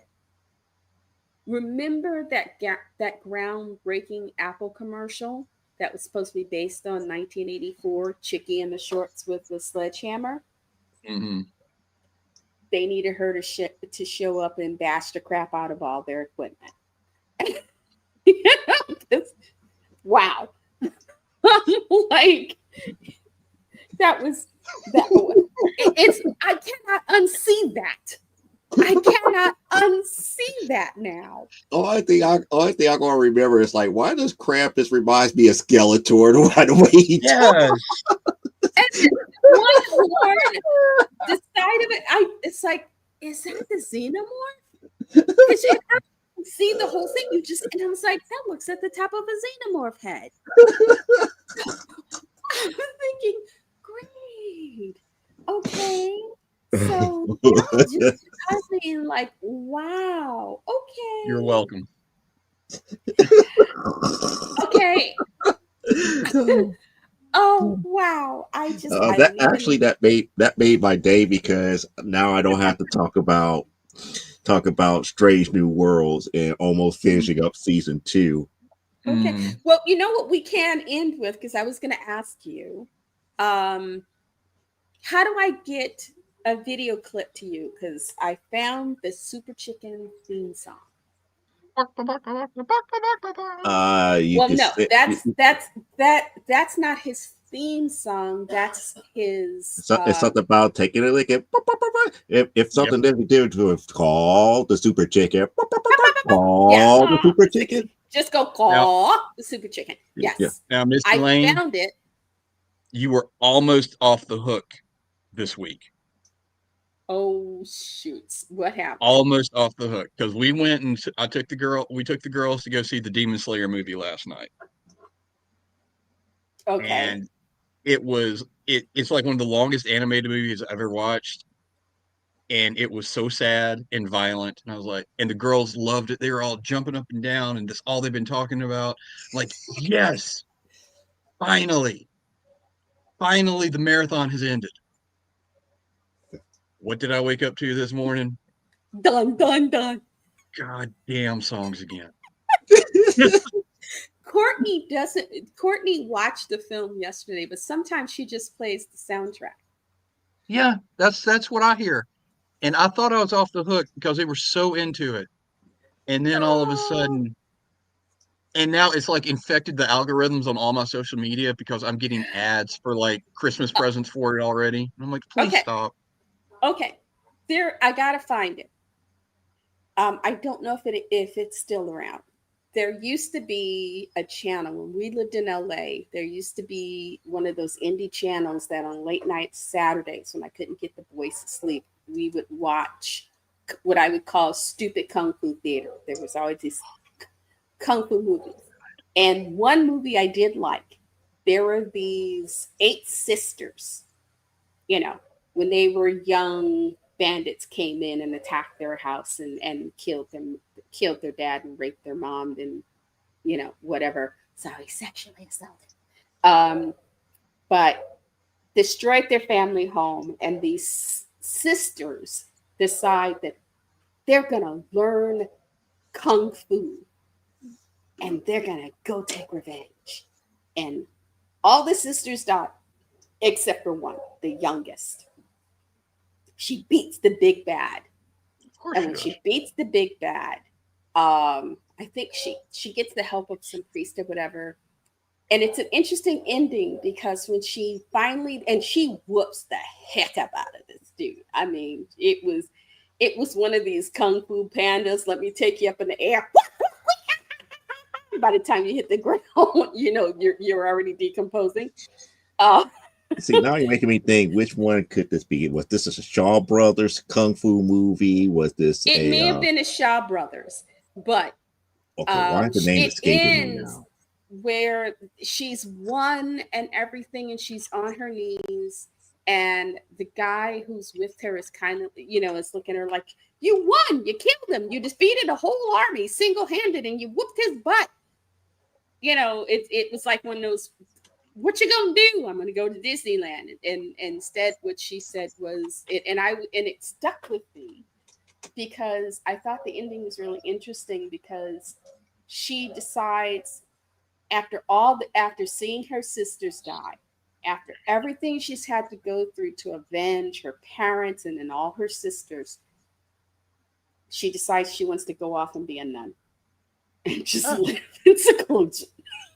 She's like, But that would be a typical I'm gonna Asian become a ending for a nun movie. and join a convent and not have to, kill folks anymore. And it was like, okay, I kind of Now, like that. all those Saturday afternoon kung fu theater movies are the reason why I will never be taken seriously as an adult, because I took my long-standing email address from them. Oh no, what's Chicago South? I've never seen it again, but I distinctly remember there was one movie where the bad guy was a master of the genocide technique, and if he hit you, your entire family died. Okay, don't know that And one. so my email address for years and years has been genocidefist@yahoo.com, because I thought it was funny as hell. Now But that I know, I'm gonna start sending you stupid emails. now that I'm an adult and I look back at it, I'm like, this was a mistake. But it's hilarious. I love that. And We need to do the genocide fist. yes, and he would hit. They showed it at the beginning. He hit somebody, and then they cut to a village, and like all the people in the village dropped dead. I was like, wow, that is so bad. I'm loving that. Yes, and thanks to a very close friend of mine, I did not know this existed. But did you know that there was a subgenre in the 1970s of Hong Kong action flick pornos? Yes, No, I did. Yes, yes. the 70s were my teen years. These were like they were shot just like the old Shaw Brothers movies with the bad everything, but they were Chinese pornos, and they are some of the funniest stuff. I've seen some really funny pornos. But yeah, So I never knew it I existed a until a friend of long mine time showed me. ago I had a short thing subscription to the Playboy channel. I'll admit it. Mhm. So yeah, and who hasn't watched Skinemax back Hey in man, its glory days? I I'm actually mad knew Playboy TV went away. So I actually know a guy who was in a Skinemax movie. I loved it. excellent. He was in a Skinemax movie. He looked like guy who played. He looked like Kevin Sorbo's younger brother.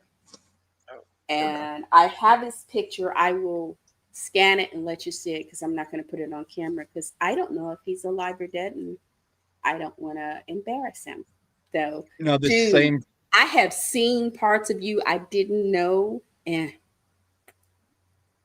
that's now all I the got to same say. friend who's an indie comic artist was trying to be an actor for a little while, and here in the Memphis area, he took a casting call for a action type star, and Sorry, I'm a bad they mama. showed up at a he showed up at the casting call, and then he showed up for the filming, and the direction was, okay, so we're going to split off into groups, and you and so and so go this way and do your thing, you and so and so go this way. And it was not until he got there into the park and was going off with so and so, and she started taking her clothes off, he realized this was a porno, and he left. The minute you hear bow chicka wow wow in the back, You should know it's a I porno. don't think this is the movie that you're talking about here. Oh, That's the first Shaw Brothers one that I could think of that comes close to it. It's called The 14 Amazons. wait a minute, hold on. But that I don't think that's the trailer. Hold on. So pretty much it's like the one family there, the last male They're heir died. sisters. The male heir The dies. last male general in this one family dynasty dies on the battlefield, and the women that was remaining decides to take up arms against the people that killed them. It doesn't say that they're sisters. Okay, no, this is not it. No, this is one where this was a family of sisters. See, that's all the women that were there that took up Yeah, arms. this is no. This is it's particularly these sisters. They've been trained. And because little sis was kicking butt. She had folks in tears. That's all I'm saying. Now, I don't know if they exist on any other streaming smart TV services, but Roku TV has two apps on it called Midnight Cult and Popcorn Flicks, Ooh, and all they are old. All they show are old 70s drive-in cult movies and kung fu movies. ooh, okay. If you really have nothing else better to do with your life, just turn on some trash movies from the 70s. No, well, tonight I have Critical Role because they're doing a live. Tonight's a live show. They're doing a live show tonight. The Indianapolis is tonight, Courtney. Okay. Well, around this household, if I'm allowed to have the TV, I'm finally going to get to play Borderlands 4. So we will see. Okay. Mhm. No, I'm either gonna watch Critical Role or I might just go to bed early because it's been a week. But hey, at least I know I can look at an Art Nouveau pattern and turn it into a spaceship. Yep. Those old Art Nouveau patterns, it's interesting the frames and stuff if you look at them. I collected a bunch on Pinterest. And now I'm finding the ones I like the best, and I'm turning them into like swords and shields and heraldry and stuff for my space people. And it's funny because probably about 2/3 of what I'm gonna create won't ever be seen. It's just gonna be it's for world building. It's stuff I need to do for world building, so I can say this part of the Imperium is this people, and they, and the ruling houses have these crests, and this is their armor and stuff, and this is the armor. So a lot of it won't ever get seen. But it's for me, it's necessary to have it because when you're world building, even Tolkien did it. So if it worked for J.R. John Ronald, who names their son J.R.R.? I don't know. Anyway, I got world building, but I'm tired. I also did laundry today, and I haven't eaten.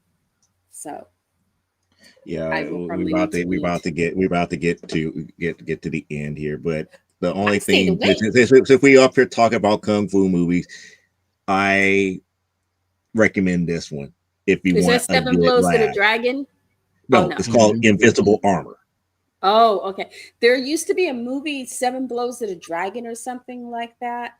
Yes, had a guy when they introduced him, he had his own little theme sound. So whenever he would come on the scene, it would go chicka chicka cha.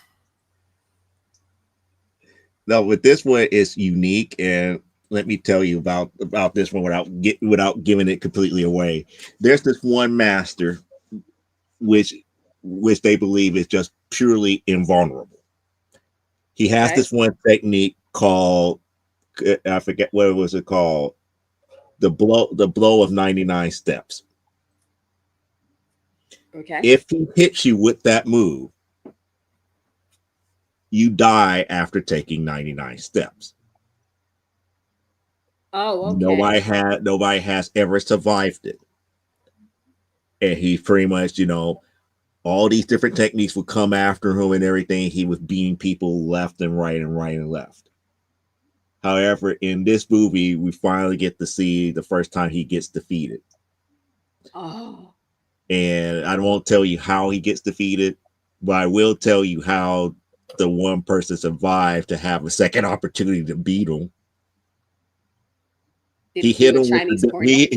he hit him hard with the death blow for 99 steps, and he comes back.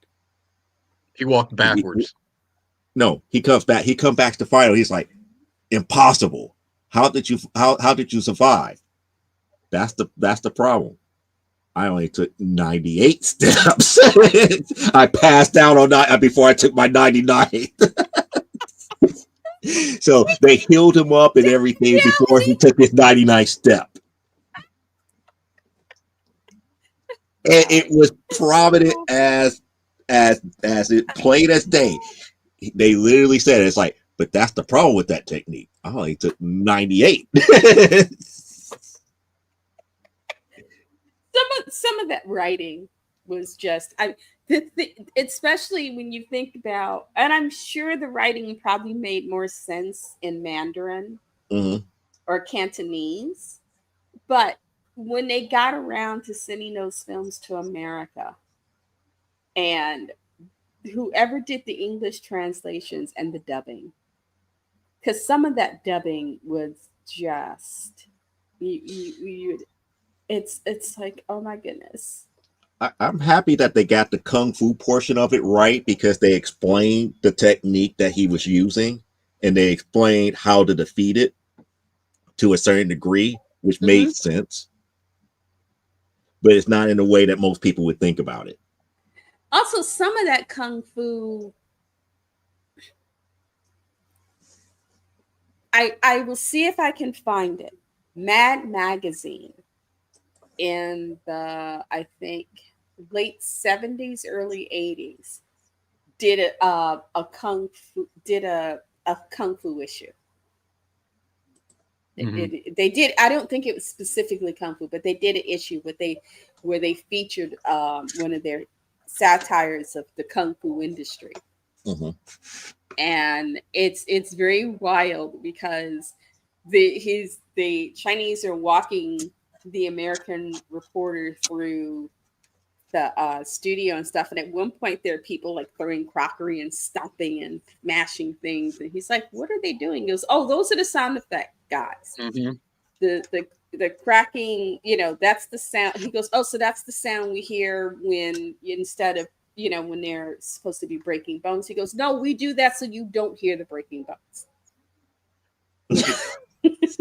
Because at that time, understand, this was around the time Bruce Lee films were big, especially in the Black community.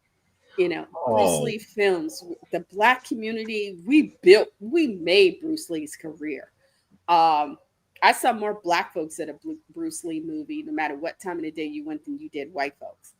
But it was just so hilarious because there were, and I don't know how much of it was true, because uncles and stuff will tell you stuff, and it's not till you get 10 years down the line and you realize they were just BSing you. So you would, an uncle or someone, my mom's boyfriend or someone, would take us and go, oh, well, he really broke that guy's leg when they did that scene. It's like, what? He goes, yeah, he broke his leg. It was and it's like, I didn't see that magazine. Yeah, he broke his leg. You would go, really? He broke his leg, or he broke his arm, and it's like, oh my God, Though I will say, outside of Bruce Lee films, my favorite kung fu film, and I love it, I will always love it, if for no other reason than it's got two female characters that are strong. They're not just good fighting scenes, but strong. It's got strong female characters. Crouching Tiger. You know, the women in that film. I love the women in that film. No matter what side of the divide they're on, I love those women because they don't play. I don't care what you think. I will No. walk to Tennessee, you know,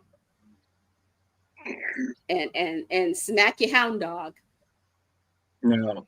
See, and scream at I your grandma. No, I I have was a I was looking at an email that just came through here from our friends at YouTube. Oh shoot, Oh, what did I do? No, not what you did. It's more about the copyrighted material because I played what I played from my box set Oh, here, which I had clearly on screen to say yes, I own a copy of this. They uh, picked up that the it's episode of copyrighted. It's still copyrighted copyrighted material. material, but the good thing about it is that they blank it out. They blank out that portion of it. That's So why my screen went black. mhm. I had noticed that the mm, screen was black So and then it came back. once it was playing, and once it finishes, that stuff on this video gets blanked out. So those who would want to see what the Galaxy Trio was really about, you have to either I already put it back. You have to get the You have to DVD. find your copy of this here, Yeah. or you jump mhm. out there on YouTube and see what the snippets and everything for the Galaxy Trio is all about here. Wait, But that's what I wait. was trying to figure out. That's what I was trying to figure out because it was like a strange email that came through, and I was like, "What in the world is this?" And then they say, "Oh, it's copyrighted material." It's like, okay, I'm not going to argue that Then it we is. will not play. I don't own the rights, the IP rights to it, but I own the physical media rights to play it because of the fact that I own the physical copy of You it. can play it in your home, but not for Well, public wait. consumption. The Then the we most won't important do thing Mhm. they underdog. didn't blank out Bigfoot versus Krampus though, right? Not at this point. Not right Okay, now. No. good. It has to be seen. Nobody copyrighted that. Anyway. No, Nobody but copyrighted that. we won't do then the Super Chicken song because I don't know if they'll let us do the Super Chicken song. Well, that's the thing here is if it's actually physically on YouTube It- and other people have it as non-copyrighted material, it's fine. I just believe because we went beyond the scope of beyond the scope of what's legally available to show. It Got it. If we Because show the whole episode, it was we show the it full said 7-minute episode, it comes up as copyrighted material. If we show like 30 seconds of it, it probably wouldn't have been as bad. yeah. Now, Sorry. We're hold No, on. again, we're not monetized, so I'm not even worried about it. Spanking my chicken. Okay, spanking my chicken. We're Sorry, not monetized, somebody so I'm had to not worried take it. about it. We're not now, monetized, so we're not losing anything. We're just more along the lines for people who are watching this episode in the replay. That's the reason why it goes blank. Why it blanks out. my So, now, Miss Elaine, I have to let you know the problem with Crouching Tiger, Hidden Dragon is my instructor saw it and about had a stroke because in his own words he said they flew for 30 minutes and he said, and I quote, "I'm gonna have some dumbasses call me thinking they can fly." well, if And they're he too did. dumb to realize that was a He did. movie Hmm. as opposed to real life, I would say, hey, go to China, find your bamboo forest, climb, shimmy your butt up the tree, jump It off, could be Well, worse. see, have fun. the problem is we laugh about that, but we've had generations of watching like the Kung Fu theater movies where people believe that bullshit and actually think you can do it. Oh, Mm-mm. my uncle Richard won't Like, quit doing kung fu because we were in the house and my mom was at work and he decided he was going to get cute. He was doing kung fu jumps over my head and I was like, stop. And he kept jumping over my head. So it's like, okay, fine. So I jumped to the floor. I laid on the floor. And when he jumped, I threw my legs up, caught him, mhm. and tossed him. And after that, he quit doing it because he realized, oh, I'm not as badass as I thought I was. It's like, no, baby. And you just getting on my nerves. Yeah, that, just like that whole thing with once you get your black belt, you have to go register with the police. Nonsense. No, that you people don't. still to this day say to me. I'm like, No, But 2025. they What are had you talking movies. about? But they used to have movies a black where belt means they would have nothing. some guy goes, these hands are registered with the police, and it's like, Yes. really? Yes. And those are the same people who watch Crouching Tiger and believe they could fly. It's Well, Do if they they do watch they realize that there's different degrees of black belt, and you don't have to worry about that no, until like your fifth degree? no, they don't, because I taught at a school where I taught MMA and jujitsu, and I had parents come up to me and say, "Have you ever seen that UFC stuff?" So no, they don't. They don't. Wow. but I will say this: I Hmm. grew up because I saw Green Hornet, and I think I've seen just about every Bruce Lee film at least 6 times at the time in which they came out. And I can't tell you how many times I've seen Crouching Tiger, but Mm. my generation, we survived it. Mhm. And my generation was so into it, we made a hit song. Everybody was kung fu fighting. Y'all So, also made the greatest, one of the greatest movies ever made, Black Belt Jones. Black belt Jones, really? okay. But what I'm saying is, we were stupid because we didn't have the internet. We did not have the internet. And we actually went to instruction. We didn't just go off of the movies and just like we good because I could mimic the movies. We actually went to actual karate instructors and took classes. Now we might drove our instructors up the wall, and that's how I know that the 1 inch punch is actually real. You know, It is technique, but that technique is hard to master. But what I'm Love, saying I is, love the modern our version of that. generation lived through it. We survived it. We are not dead.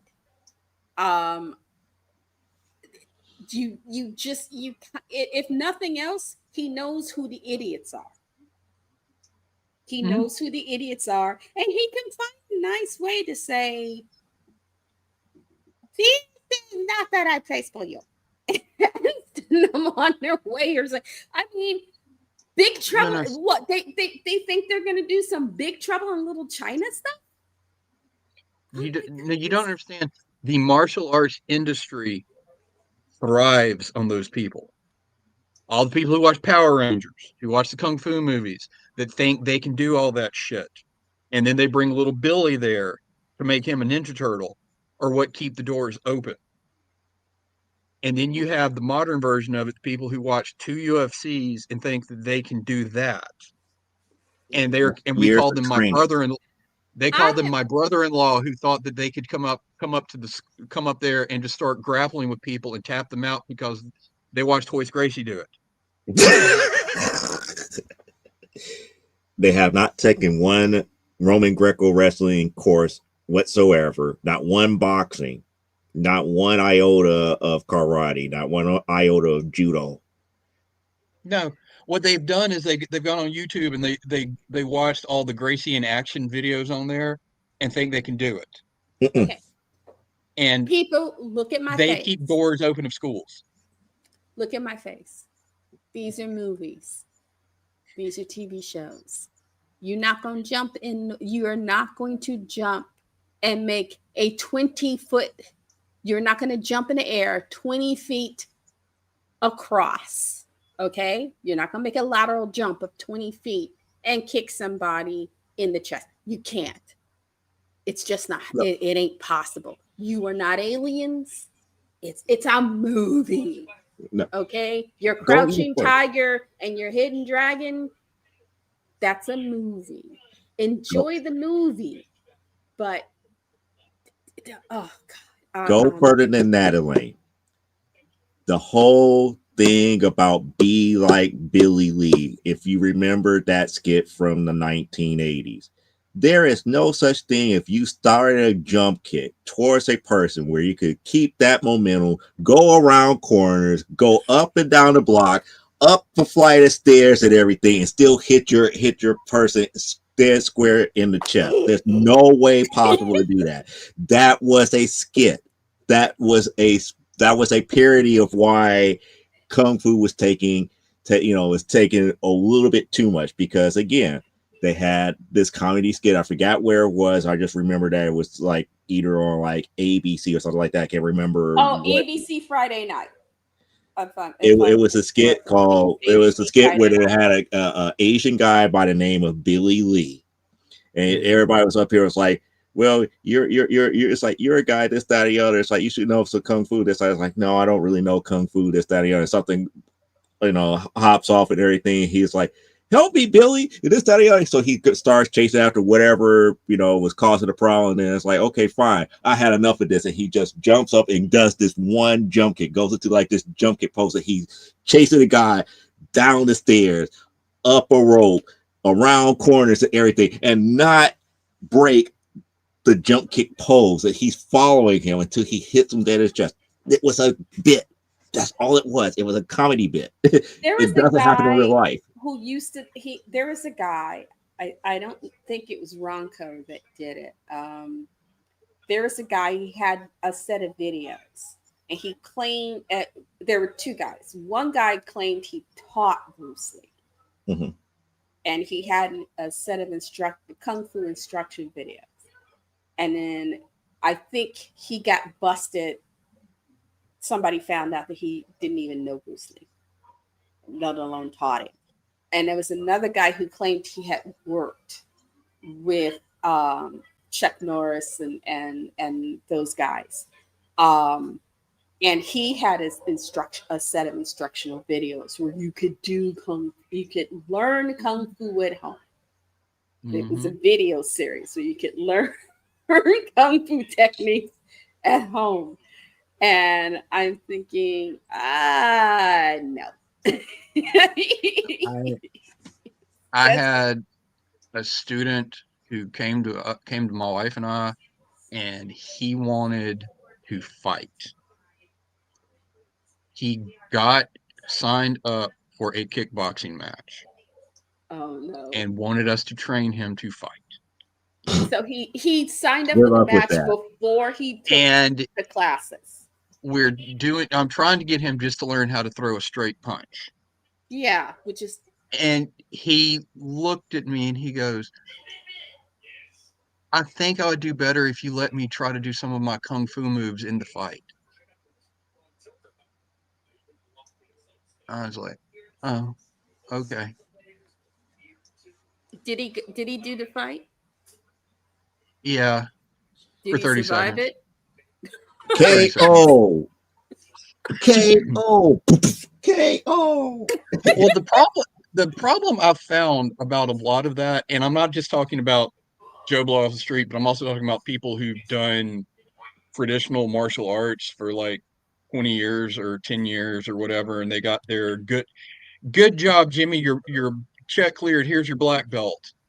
Those type people, they think they want to fight because they think they're good at it, and they've never actually been hit before. And they get hit, and their entire worldview changes, and you never see them again. Mm-hmm. It's like Billy Connolly's joke about Scotland.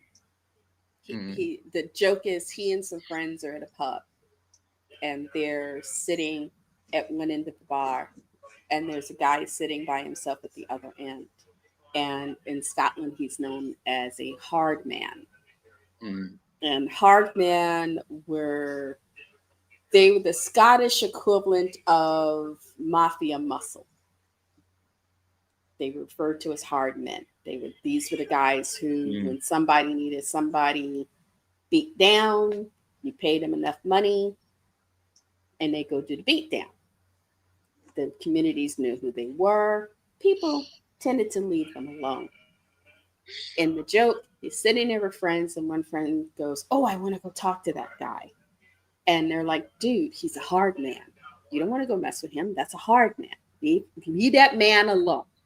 He goes, "No, I want to be a hard man." And they're like, "Dude, you don't want to be a hard man. You don't want to go over there. You don't want to mess with that man. Just leave him alone. He's like, no, no. They say, okay, fine. Go on over there. So he goes over there. And he says, he goes, can I buy you a drink? And the guy's looking at him and goes, I want to learn to be a hard man. And the guy's looking at him and goes, well, first thing you have to do is learn the old 1-3. And he's like, what happened to 2? He goes, oh, 2's for you. Because as the 3 of us knows, you can't go into a fight without understanding that you're going to take a punch. Mm-hmm. And these guys are hard men because they know they go into the fight knowing they may very well get as good as they get. And it's not about how hard you punch, but how well you can take the punch that's coming at you. And if you can't take the punch that's coming at you, you need to crawl into the house with the kittens and stay there. Because anybody who's ever done any sort of fighting, and my father did boxing for a while, so he decided since I was his eldest that I had to learn to box. You was his Elvis. His eldest. Eldest. Oh, eldest, as in oldest. Yes, I thought I was like, oh, so you're supposed to be that rock star that's supposed to He didn't have any sons. like Frida. It's supposed to be like years before Frida Foreman became popular. No, he didn't have any sons. He had boxed and did well enough to get into the Golden Globes when he was in the Army. Golden Gloves. And because he didn't have any sons that we knew of, he decided I, as the oldest child, should learn to box. And it made him laugh to no end, to go, okay, come on, let's get your stance up. And he would get me in my stance and everything. I'm ready to go. And he would the first time he did it, he would mumble behind his hands. I'm like, what? And he would roar, and I'm like, what? And I dropped my guard. Boop. He laid me out. Boop. Didn't even think about it. And when I came to, it was like, what was that? He goes, I was telling you not to drop your guard. Mm-hmm. And I'm like, oh, I hate you. I hate you. He threw my knee out. He popped my left knee out of the joint because he decided, okay, maybe not boxing, we'll do some martial arts. So he decided I needed to learn how to fall if I was thrown. So he grabbed me, but he grabbed me by my left kneecap. Oh, he gripped it the wrong way and tore it. After that, luckily my stepmother, when I got back from the clinic, said, you're not doing this again. Because, at this point, she's liable to end up, in a body cast. Well, my instructor, when we would do judo and aikido, he liked using me for his tossing dummy because I knew how to fall really well. So I'd make him look good. And we were there one day and we were going over a basic technique where you just basically like a headlock takeover for basic. You go over their heads, you roll over, boom. But there were a whole bunch of new students in class. And for some reason, without letting me know, he decided we were going to show off. And instead of throwing me across his hip like he said what we were doing, he threw me from shoulder to shoulder at his height of 6'3". Ooh, that's going to be nasty. Didn't let me know, so I wasn't really prepared for the extra momentum. And I ended up at the doctor because I landed incorrectly and slammed my knees together. And let's just say my boys got bigger than they're supposed to be. Like, wow. And you cannot soprano.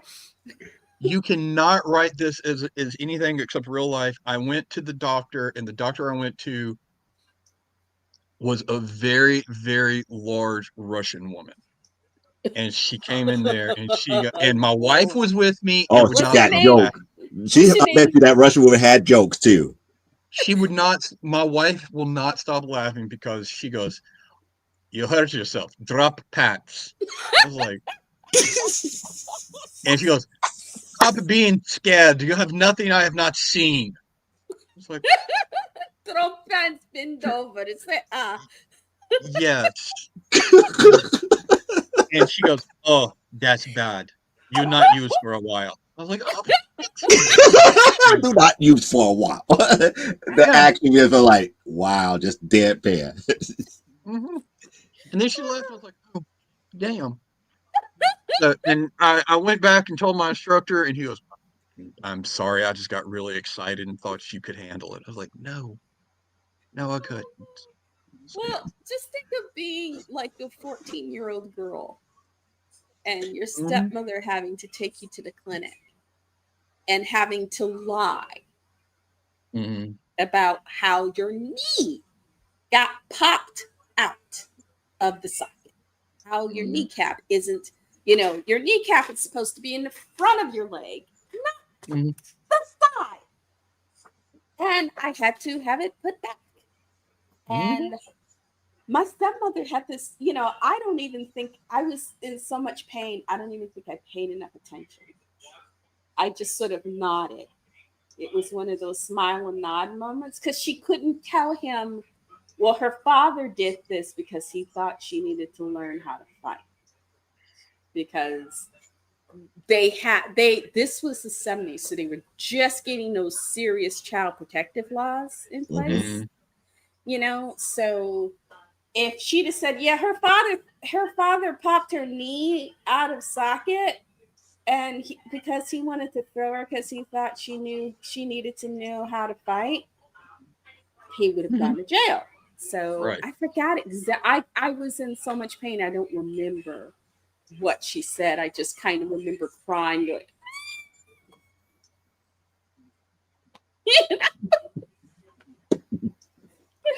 I still feel that I'm probably the most blessed person out of here because during my stint with the Air Force, especially when I finally actually got to the academy, if I would have had my boxing training just a couple of months before, my squadron would have entered me into the what's it called, the golden gloves. no, the wing challenge, or the wing Oh, it you was guys called it different than like right. army because army, It's our boxing tournament. yeah, army Mhm. is And golden I would gloves. have been in the lowest weight class. So I had to deal with people shorter than me, but I had reach and stuff on them. And I'm up here, it's like the one guy that was in my squad that was shorter than me, he was fast. He Yeah, was you fast. you short. You bet. You need. That's the He one was fast. thing. And the thing about it is like the thing that my instructor says, like, you got some good power, you got some good reach, and you have decent balance. And I was throwing people who were taller than me and heavier than me way off in boxing, but they had me always spar with guys that was faster than me, and I was always like block, block, block, block, block. I was like, I could never really have a good chance to throw until they made me fight people that was bigger than me. And when that happened, it's like the big guy was like, ah, ha, ha, I got you. Boom, boom. Like, it's like, okay, parry. And the instructor was like, what are you doing? It's like, I didn't see an opportunity. It's like, did you see how far you parried him? It's like you just didn't throw the arm out the way. You threw him, he was completely turned like this. All of that was wide open. You should have went with the time. It's like, how the hell am I supposed to know that? I'm learning this stuff. Mhm. See, That I had the was opposite problem because I was the smallest. I was always the smallest person. I had to always spar with the heavyweights. See, I And wish I would spar with the heavyweights because I would have had more power. no, no, because I was 145 pounds and they would jab me lightly and I would fly backwards. dang. Jeez.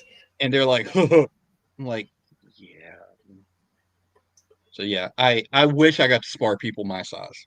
I I, learned to I be spar with fast. people low. I spar with people lighter than me, and that was the bad thing. Because when I was there, I went in at 121. By the time I took boxing, I was about like 110. So Mhm. everybody in my weight class was at least about 5 or 6 inches shorter than me. But the thing about it, they were faster than I was. So for Mhm. every one jab I would throw out, they would throw in five. See, I learned how to be fast, and also when you're short and you're female, because you realize, okay, I'm not going to power this fight. If I go in here thinking I'm a power through this fight, I'm gonna get my ass handed to me. So you have to think more strategically, you know. So it's like, okay, how tall is he? How does he move? Does he lumber? Does he, sometimes taller people tend to lumber, Mhm. especially real tall people. Or sometimes, somebody might, favor the left leg more than the right leg or Mhm. something like that. So it's like taking, um, and I worked as a bouncer in the bar, so I had to kind of understand it. But I used to just I also learned how to bluff. I used to found that you could just pick up a heavy bar stool, sit it so that you were balancing only one leg on your knee and holding it with one hand and saying, "Do you think you could take this bar stool from me?" That was usually enough to get me through the fight. Because most guys would go, "Oh, she's holding it. She doesn't look like she's straining." And I now have to deal with her and the bar stool. Okay, I'm gonna, you know. Though a friend of mine, the bar I bounced at, a friend of mine from high school, he was a basketball player in high school. He was like 6'3", 6'4". And I shocked him because he came to the bar and we had talked and stuff, and it was time to clear out, last call. He didn't want to leave. And they were like, "He's your friend. You need to get rid of him." And it was like, okay, fine. So and he's standing there. It's like, I don't want to go. Next thing you know, I slipped around behind him, got the belt and the collar over my shoulder and said, "Okay, we're going out for a walk." And then tossed him on the sidewalk. He's looking up at me like, I could just imagine everybody else in that bar after seeing woof on your on the bat, and you walking them out. It's like, oh, now I understand why she's a bouncer. because there were Now, guys who were like, "Why are you, you're a cute little thing. Why are you a bouncer?" And it's like, I can show you, but you're not going to pee well for a week. So, mm, it's up to you. Do you now, have good medical? even though I hated being the smallest person there when we were sparring, my instructor thought it was hilarious when we would do the jujitsu and classes and stuff. All of the new guys who came in, we called them the dude bros who watched UFC and they're gonna do this, yo. Oh no. He always gave them to me. And that was always fun because if they either stayed and signed up after that or they never came back because their ego couldn't handle it. So that was always fun. My That's why I wife was used to the bouncer, my wife because used to love watching that and laughing at them. that had to hurt. Yeah. Oh, well, come here. And my favorite is we had this one guy. He was from Michigan. He was a former pro boxer, and he was a legit heavyweight. He was like 230. He was Ooh, huge. Jeez, that's how whoa. tall? Uh, Mike Altall was crazy, Sean. Damn. The one that called you fat. And he He's like survived. he's like 6'3", 6'4", and he didn't believe that any of this jujitsu shit would work on him, especially because of I'm a little feller. And I said, "Come here." Surprise! I Surprise! immediately, I immediately armbarred him. He screamed, tapped out, jumped up, ran outside, and threw up in the parking lot. I've been lucky. I learned. I had one of the good things about being in Okinawa especially is I had some really decent guys around me. And, and they would say, hey, I'm going to teach you how to do this move. I'm going to teach you how to do this move. So that because the two women, we hung with them because we knew we were safe. And they were like, yeah, but we're not going to be with you all the time. What if you just decide to go shopping and some guy decides he wants to grab your purse or something like that, or some drunken whatever decides you look cute, you're walking down the street and he wants to jump you.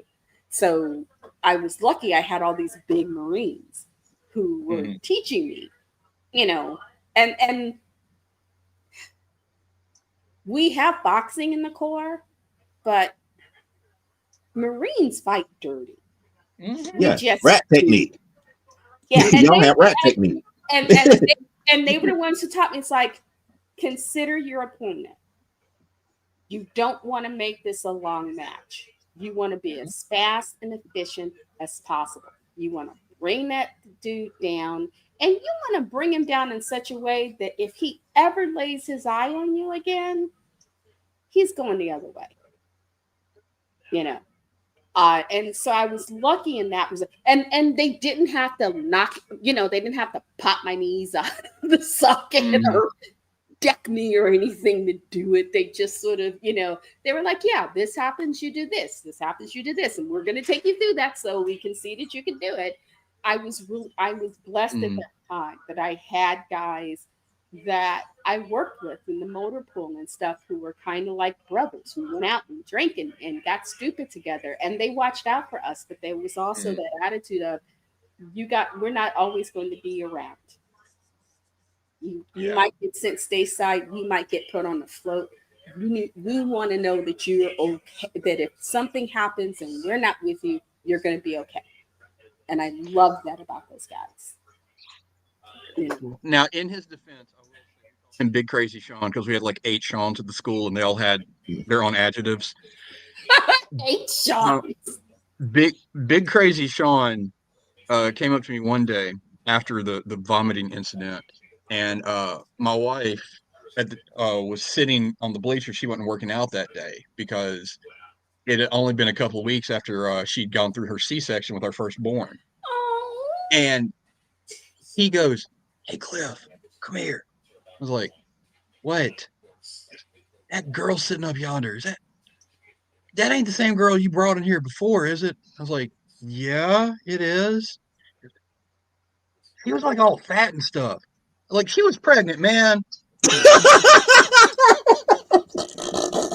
And he didn't believe me. He did not believe me. He walked up to my wife, Micah, and he goes, "Hey, you remember me?" She goes, "You're Big Crazy Sean. You tried to teach me how to box." He goes, "Oh, that was you." But he felt so bad about it. The next day he came to the gym. He had 2 big Walmart sacks full of already pre-mixed creamy infant formula, because our oldest was because our oldest was born 2 months early. And that's like that. Those are things that are like $20 a bottle. Yeah, and they're not cheap. He brought them all to us and goes, "Here, we can't use these. My wife bought the wrong stuff, and I knew y'all had a baby, so I didn't return them. I just gave them to y'all." So even though he called her fat, he was a nice guy. You can call me fat any day. Yeah, but I was telling him, Missy Lane wants you on screen. Oh, I'm sorry. Jeff would always grab me to get the big dude. You're the only woman in this crew, so we gotta get a movie date. And I apologize. I was the one who told him about K-pop Demon Hunters. That was my fault. No, it's cute because all of the little friends are into it. And then we went to a convention Sunday, and there was actually 2 women that were dressed up as 2 of the main characters, and they went. Cool. Yeah. Yeah, okay. That's not for you. I just felt sorry for you the about to mess up. girl You because about to mess up. Don't mess up. Yeah, it was. I've seen my youngest likes to watch artwork of different stuff. and he wouldn't watch the movie with me, but he was watching artwork of them drawing, and he actually watched a girl prepare her cosplay as Rooney. You know, Yeah, that's See, what my middle daughter does, and she's gotten pretty good with the makeup and stuff too. cool. because I'm the one who has to stay home because I can't work right now. Okay. She goes out. She hasn't seen K-pop Demon Hunters 372 times. So Well, that's why it's she's still working. difficult.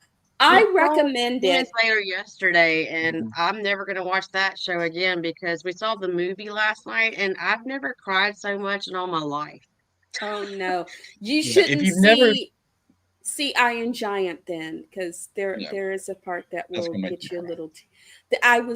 I was trying to offset K-pop Demon Hunters with the Iron Giant movie Well, because it's yeah, we a wonderful film, but it will hit you in the feels.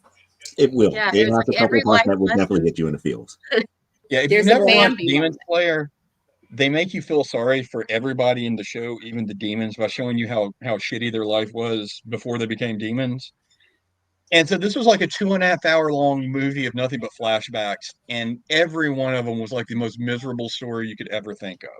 Oh no. And I'm just sitting there, I'm like, I just wanted to watch all the sword fights and the blood. I What want is to become a happening? demon too. Then after all the stuff I dealt with, So and yeah, the it was. revenge. But yeah, I, I Wait, you talk recommend about it. Demon Slayer the movie? yeah, the new movie, The Infinity Castle.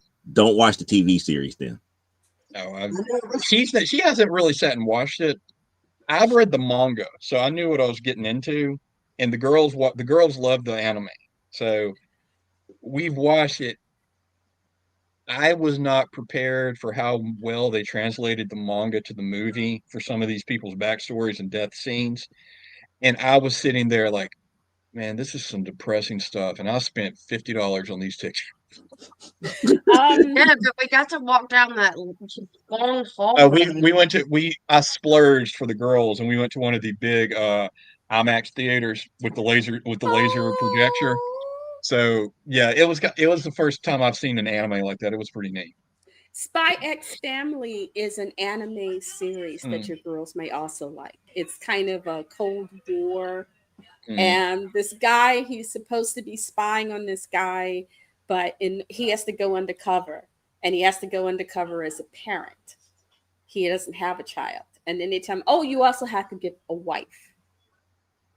The dad is a master spy, the wife is a master assassin, and the child is a telepath. Mm. Ooh. And it's hilarious, and it also gets you in the feels because little Anya is just she's whoa. I'm allergic, but oh, there's that pretty cat. Hello, pretty cat. Or Joe, he's sitting there like, what is happening? Oh, Oh yeah, because I just up here. It's like, okay, I go and stop it at 3 hours. We're good. Where It's like, I'm over a half hour ago. I gotta go. I gotta eat. I gotta do all this other stuff. And I hope they're like, we're well, going.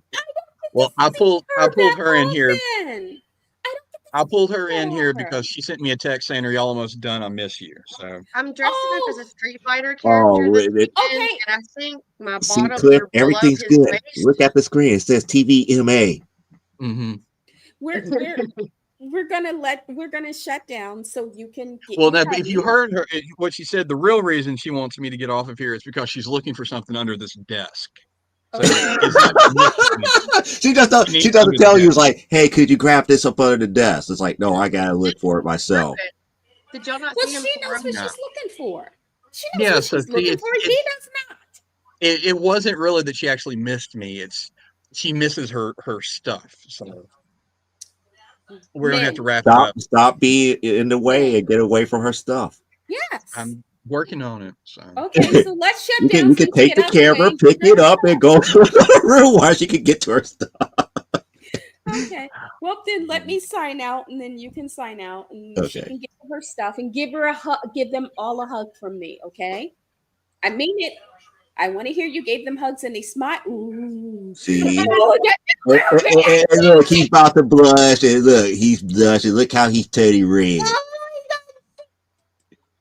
He's totally red. The Okay, smallest one Elaine. won't come in here because she just eat me. Thank you guys. Thank you, Leia, for going through this whole thing with us. So, thank you, whether you're watching this live or whether you're watching this, on recording.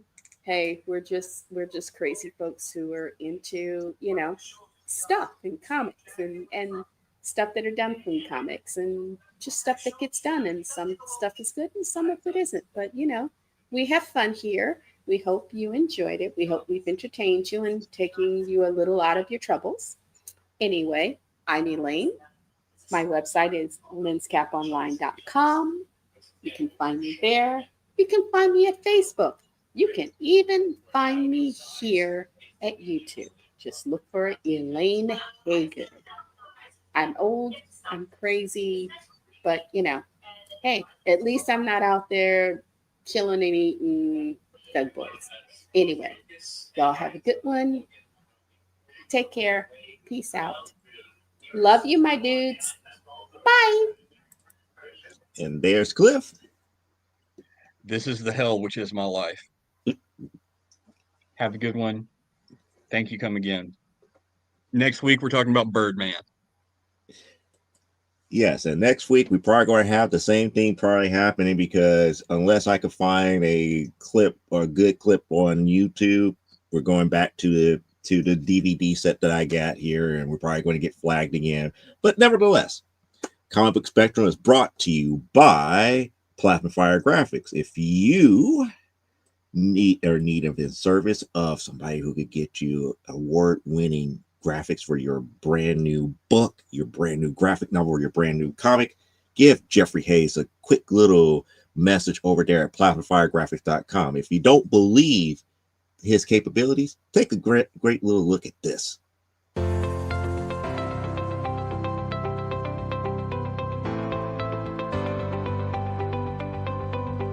You've worked hard and written a great book. Now it's time to give it a great cover.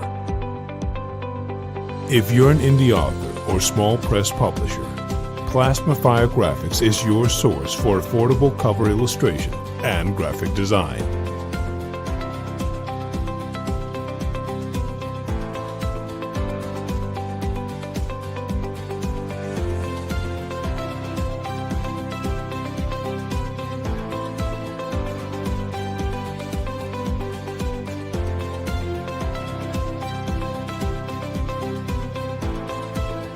Plasma Fire Graphics, when the look of your book matters to you.